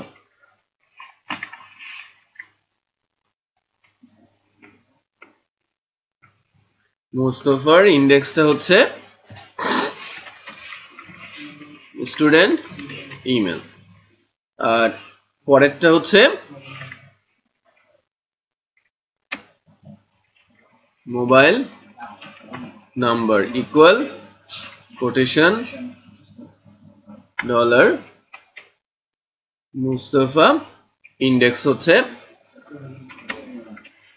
mobile number. এতটুকু লিখলেই কি শেষ? এটা না হয় আপডেট করবে, কোথায় আপডেট করবে? কোন রোতে আপডেট করবে? আইডিটা বলে দিতে হবে না? ডিলিটের সময় আমরা কি বলেছিলাম? হয় স্টুডেন্ট আইডি ইকুয়াল দিস, তেমন আপডেটের সময় বলে দিতে হবে যে হয় স্টুডেন্ট আইডি ইকুয়াল মুস্তফার মধ্যে যে স্টুডেন্ট আইডিটা আছে, বুঝতে পারছি? যেটা হিডেনে রেখেছিলাম, মনে আছে? আচ্ছা, এজন্য হয় student ID equal quotation dollar Mustafa, index হচ্ছে স্টুডেন্ট। এই হচ্ছে আমাদের সাকুল্যে এসকিউএল কমান্ড। ডেফিনেটলি ফিল্ড বাড়লে কোয়েরির লাইনটাও কি বাড়তে থাকবে, বাট এটা কি ডিফিকাল্ট? ফিল্ডের নাম আর অ্যারের নাম ধরে ধরে সমান করে দিয়ে আইডি দিয়ে মিলিয়ে দিতে হবে। আচ্ছা, লাস্ট জবটা কি হবে? আমাকে মাইএসকিউএল কোয়েরির মধ্যে ডলার এসকিউএলটা পাস করব। এটার পরে আমরা কোথায় যাব? এডিট পেজেও যেতে পারি, আবার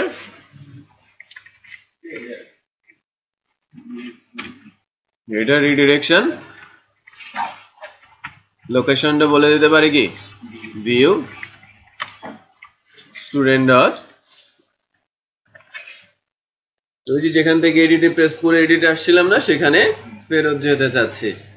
সো লেটস চেক যে আমি এখন যে প্রসেসটা বানালাম ওটা ঠিক আছে কিনা। শাফানা আলম, আমি তার নামটা সাথে আরো কিছু অ্যাড করতে চাচ্ছি, লাইক টিমা দিলাম, হ্যাঁ, এবং লাস্ট ডিজিটটা 77 দিলাম, কিছুটা চেঞ্জ করছি, সব ভ্যালুই যাতে সব জায়গায় সব ফিল্ডগুলো ঠিক আছে কিনা বোঝা যায়। জিমেল করে দিলাম, আপডেট, আপডেট হয়ে এখানে চলে আসছে, দেখেন সব রেকর্ড আপডেট। আইডি কি চেঞ্জ করা যাচ্ছে? No. নো, আইডি কখনোই চেঞ্জ করা যাবে না, এটা পসিবলই না। ডাটাবেসে ডিফল্ট আইডি বুঝতে পেরেছেন? এখানে আইডি গুলো কখনোই কি আপডেট করা এখানে আসলে মূলত কি হচ্ছে, যেমন ধরেন আমি একটা ফিল্ড চেঞ্জ করলাম, আপডেট যখন প্রেস করলাম তখন কি কম্পিউটার পুরোটা চেঞ্জ করতেছে নাকি একটা চেঞ্জ করতেছে? একটাই চেঞ্জ। যখন আপনি একটা ফিল্ড চেঞ্জ করবেন,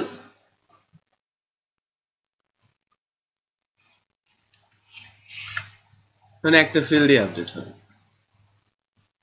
ওকে, বুঝতে পারতেছি, অন্যগুলো চেঞ্জ করিনি, অন্যগুলোকেও সে আপডেট করতেছে না, আপ করে দেবে, মানে যা যা পাচ্ছে, যে ভ্যালুটা ফর্মের ভেতরে আছে সব সেটা দিয়েই আপডেট করছে। আপনি একটা চেঞ্জ করেন 10 চেঞ্জ করেন, হ্যাঁ, সবগুলোকে আপডেট সব ফিল্ডে আপডেট করবে। যদি নাও করি আপডেট প্রেস করি, তাও সব ফিল্ডে আপডেট করবে আমার ইন্ডেক্সের মধ্যে, মানে আমার ওই ফর্মের ভেতরে যে ভ্যালুগুলো আছে। লাইক আপনি যে সব মুছে দিলেন, মুছে দিয়ে আপনি আপডেট দিলেন, তার মানে কি আইডি ছাড়া ওইখানে আর কিছুই থাকবে না। দেখেন আমি মুছে দিচ্ছি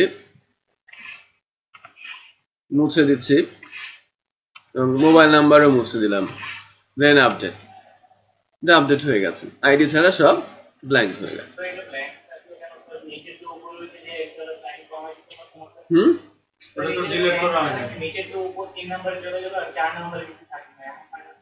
এটা আপনাকে করতে হবে, প্রোগ্রামিং করে করতে হবে, কারণ এটা তো ডেটাবেজের অ্যাকশন গুলো আমরা এক্সিকিউট করছি।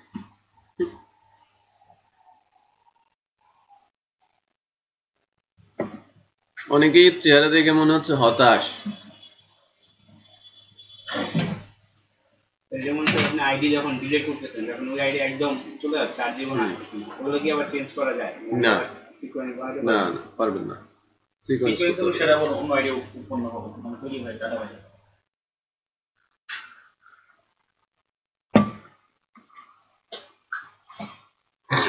মানে এই যে ওয়ানের পরে যে কি আছে,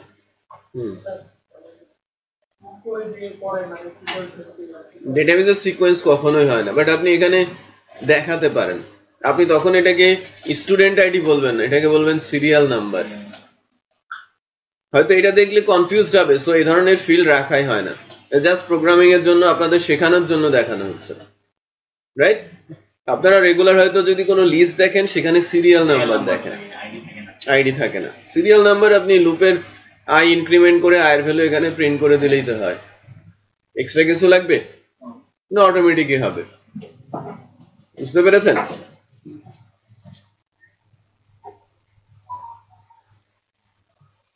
দেখেন আপনি যদি আইডিটা দেখাতে চান তাহলে কি হবে,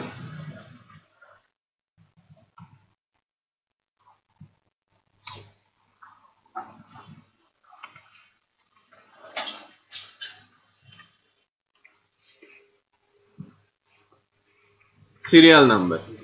ওকে, সো নতুন করে যদি আমরা সিরিয়াল নাম্বার এখানে দিতে চাই,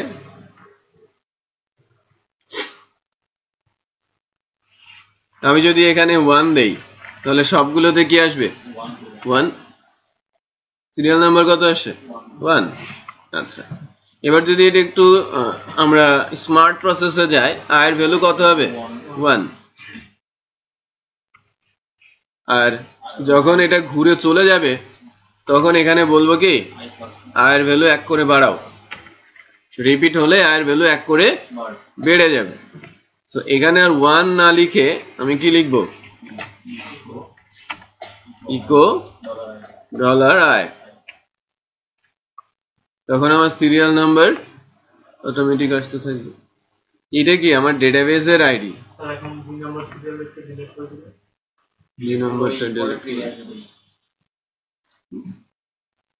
বুঝতে পেরেছেন?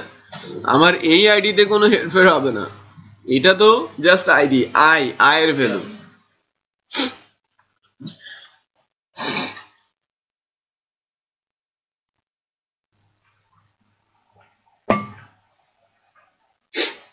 নেক্সট ক্লাসে 2-4 জন আরো আসবে না,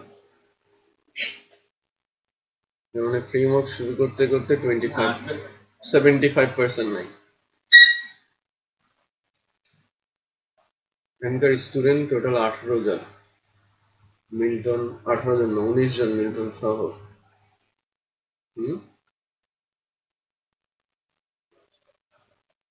11 জন আছে,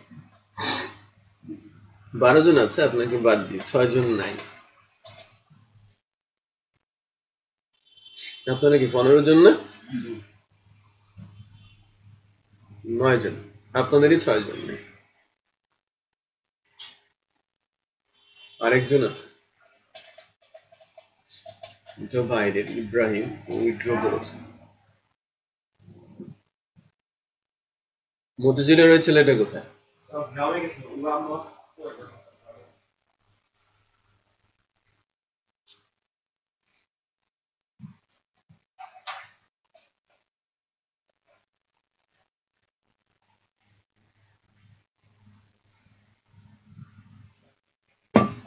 আর বাকিগুলো তো চেহারাই মনে নেই। ওই ইয়ে কোথায় আপনার, একটু স্বাস্থ্যবান, মোটা ছোট লম্বা?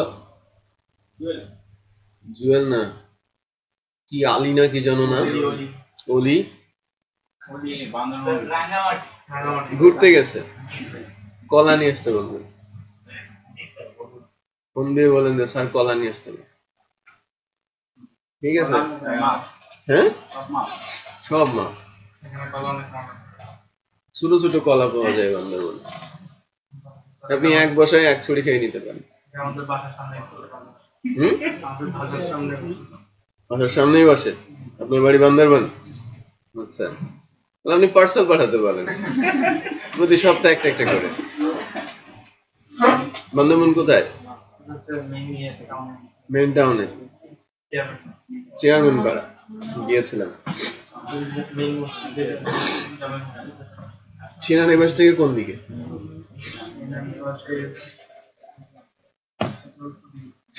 উত্তরে। বাজার ছিল, মাছের বাজার আছে না, এটা মেইন রোডের উপরে মাছের বাজার। ওখানে, ওই জায়গা, ওখানে ওখানে গিয়েছিলাম। তারপরে হচ্ছে একটা টেম্পল আছে না, গোল্ডেন টেম্পল, বালাঘাট।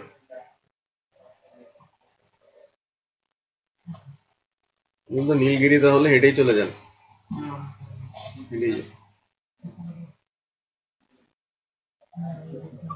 নীলগিরিতে হেঁটে যাওয়া যাবে না, এটা তো 50 কিলোমিটার রাস্তা বান্দরবান থেকে।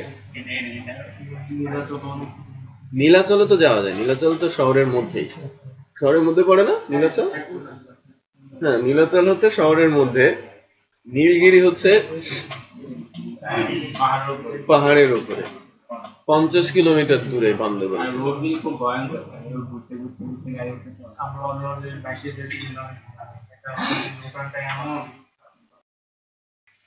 আচ্ছা, আমি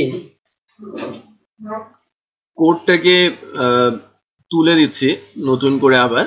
এটা হচ্ছে ডে 21 এর কোড, যাওয়ার সময় ভিডিওটা দিয়ে দিব, বাট আমি 5 মিনিট জাস্ট ফ্রেমওয়ার্ক নিয়ে ইন্ট্রোডিউস করবো, যে ফ্রেমওয়ার্ক বিষয়টা কি আমরা একটু জানি।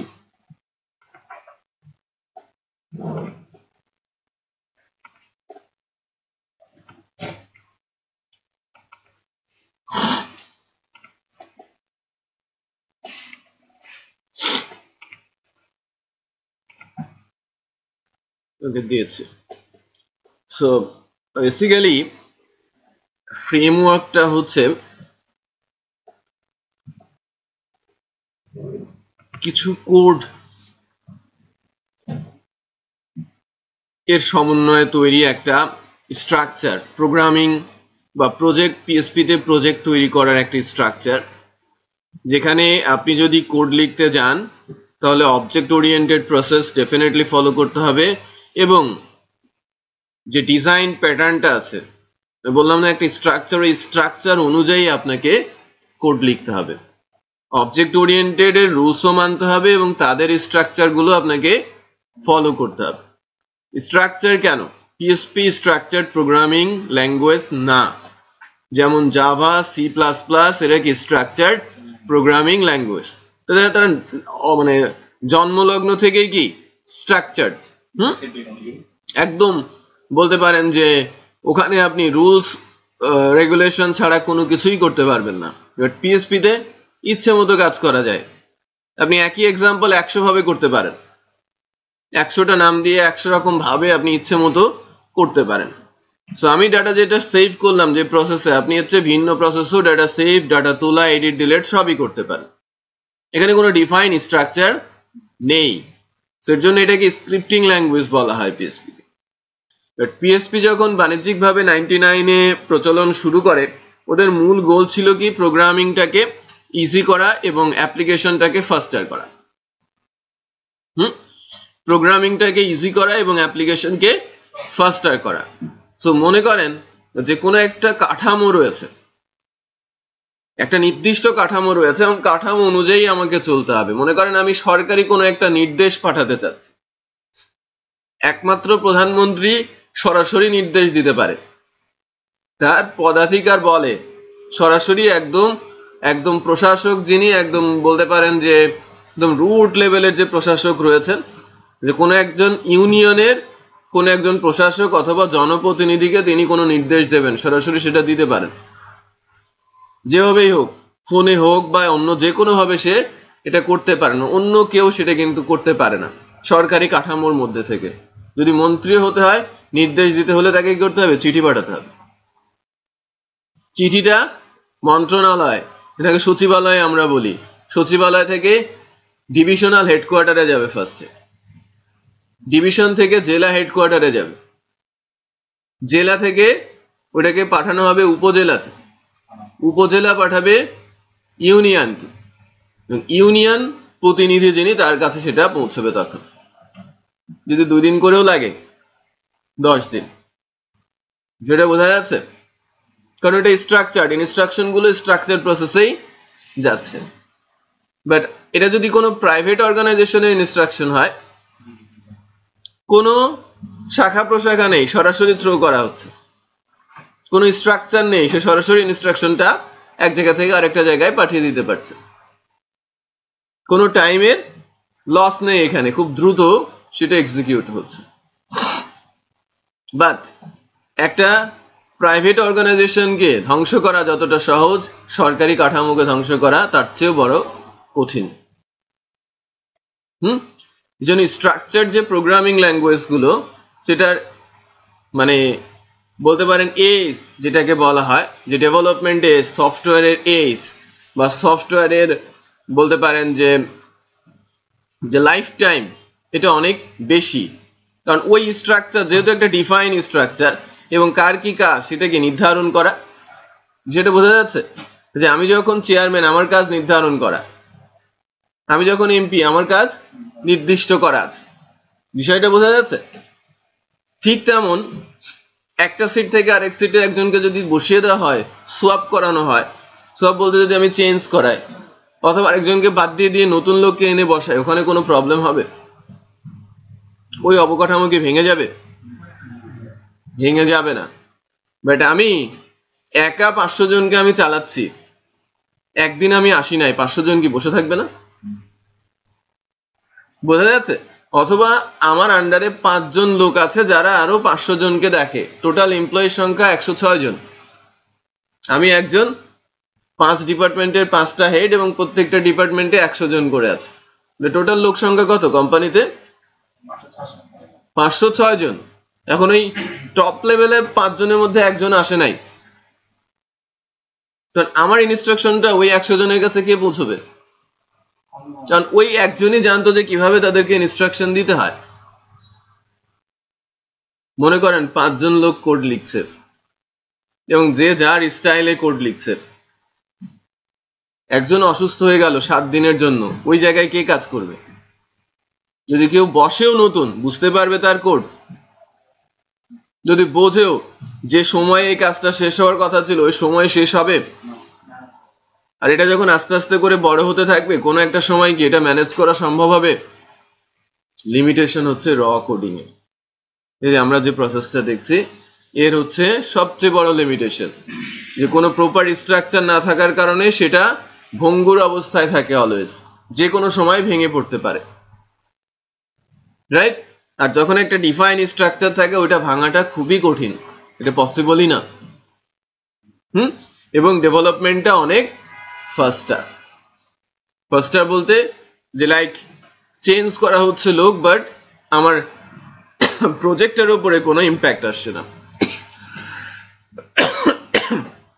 ডেভেলপার চেঞ্জ হচ্ছে, ডেভেলপার সুইচ হচ্ছে, নতুন নতুন ফিচার অ্যাড হচ্ছে, তারপরেও সবকিছু স্মুথলি চলছে। সো পিএসপি তে বড় প্রবলেম তৈরি হয় 2004 সালের দিকে, 4, 5, 6 বা 3, 4, 3 থেকেই বড় বড় অ্যাপ্লিকেশন গুলো এর বেনিফিটটা দেখতে থাকে, যেটা খুব দ্রুত এক্সিকিউট হয়। এই কারণে ওই সময় সবচেয়ে পপুলার যে সাইট গুলো ছিল হিউজ ভলিউমের, ইবে, অ্যামাজন, কিউ বা যদি আমি বলি গুগল, ফেসবুক শুরুই হয়েছে পিএসপি দিয়ে, অন্য কোনো কিছুতে ছিল না। বাকি যে সাইটের কথা বললাম এরা শুরু করেছিল .NET দিয়ে, বাট অনেক ইউজারকে তারা ইউজ করতে, মানে ইউজার যখন একসাথে অনেক আসতো তখন এই পারফরমেন্সটা ডিক্রিজ করতো, অনেক স্লো হয়ে যেত, রাইট? কারণ তার সাইজ কি বড়, হ্যাঁ, যার সাইজ বড় সে কি দ্রুত দৌড়াতে পারবে? কারণ বোল্টকে যদি বলা হয় যে তোমার 80 কেজির জায়গায় তোমার ওজন 160 কেজি, সে কি ওই যে টাইমে দৌড়ায় সেই টাইমে দৌড়াতে পারবে? পসিবল না, রাইট? সেই কারণে ওরা যেহেতু স্ট্রাকচার্ড, অনেক কিছু নিয়ে একসাথে চলে, জাভা .NET এর অ্যাপ্লিকেশন স্লো হয়। এটা হচ্ছে তার লিমিটেশন, একমাত্র লিমিটেশন। বাট অনেক সিকিউর তারা। পিএসপি কে ওই স্টেজে নেয়ার জন্য অনেক কিছুই বলা হয়, অনেক প্রেসার ক্রিয়েট করা হয় যে লাইক বড় বড় অ্যাপ্লিকেশন আসছে তাকে স্ট্রাকচার্ড হতে হবে, আদারওয়াইজ এটা ম্যানেজ করা যাচ্ছে না, রাইট?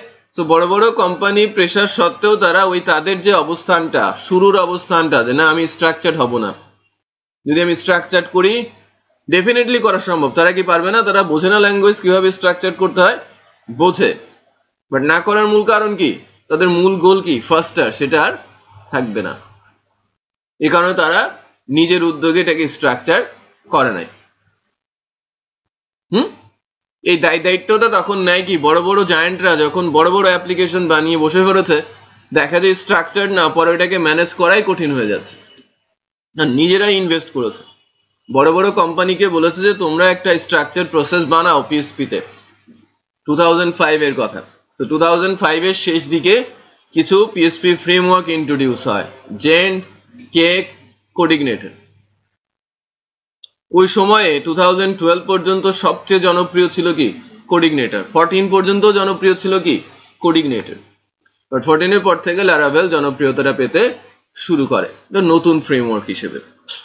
স্টিল শুরুর দিককার ফ্রেমওয়ার্ক হয়েও এখনো 16তে এসে একদম টপ 3 এর মধ্যে এই ফ্রেমওয়ার্কটা রয়েছে। কারণ কি? সবচেয়ে ফাস্টার ফ্রেমওয়ার্ক এবং স্টেবল ফ্রেমওয়ার্ক বলা হয়, যে একটা ফ্রেমওয়ার্কে যা যা থাকা দরকার তার মধ্যে সবই রয়েছে। সো স্ট্রাকচার্ড বানিয়েছে ল্যাঙ্গুয়েজটাকে বলবো না, একটা পার্টিকুলার প্রজেক্টকে স্ট্রাকচার্ড করে, ওকে?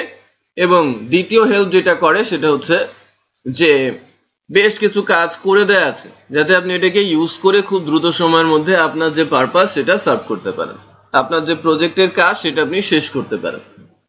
আপনাকে বলা হলো যে আপনাকে হাত পা বেঁধে দেওয়া হবে এবং আপনাকে বসিয়ে রাখা হবে এই জায়গায়, আপনাকে যদি বেনিফিট না দেওয়া হয় আপনি বসে থাকবেন?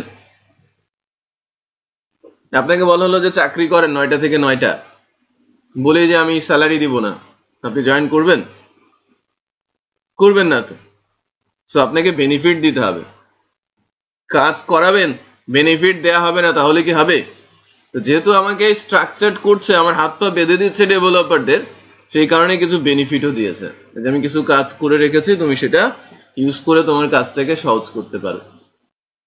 সো ফ্রেমওয়ার্ক 1 স্ট্রাকচার্ড করেছে প্রজেক্টকে, আর 2 হচ্ছে বেশ কিছু বেনিফিট দিয়েছে, ওকে? এই কারণেই ফ্রেমওয়ার্ক গুলো এতটা জনপ্রিয়। মূল কারণ কি? সোয়াপিং। আমি একজনকে চেঞ্জ করতে পারি, 1 জন, 2 জন, 5 জন, 10 জন, ইভেন পুরো টিমকেই চেঞ্জ করে নতুন টিম বসিয়ে দিতে পারি, সেক্ষেত্রে প্রজেক্টের অত বড় হ্যাম্পার হবে না। যদি সেটা র বা অবজেক্ট ওরিয়েন্টেড হতো তাহলে প্রজেক্টই ডেড হয়ে যেত, হয়তোবা সেটাকে আর যে কোডগুলো এখন পর্যন্ত করা হয়েছে সেগুলো আর ম্যানেজ করাই যেত না। যেটা বোঝা যাচ্ছে? তো কেন ফ্রেমওয়ার্ক? তো আমরা নেক্সট ক্লাসে ফ্রেমওয়ার্কটা ইনস্টলেশন থেকে শুরু করে প্রজেক্ট স্টার্ট করে দেব। এখন কি আর স্লো হচ্ছে না যে ফ্রেমওয়ার্ক ইউজ করতেছে? না, সেই হিসেবে স্লো হচ্ছে না, কারণ ওইভাবেই বানানো হয়েছে।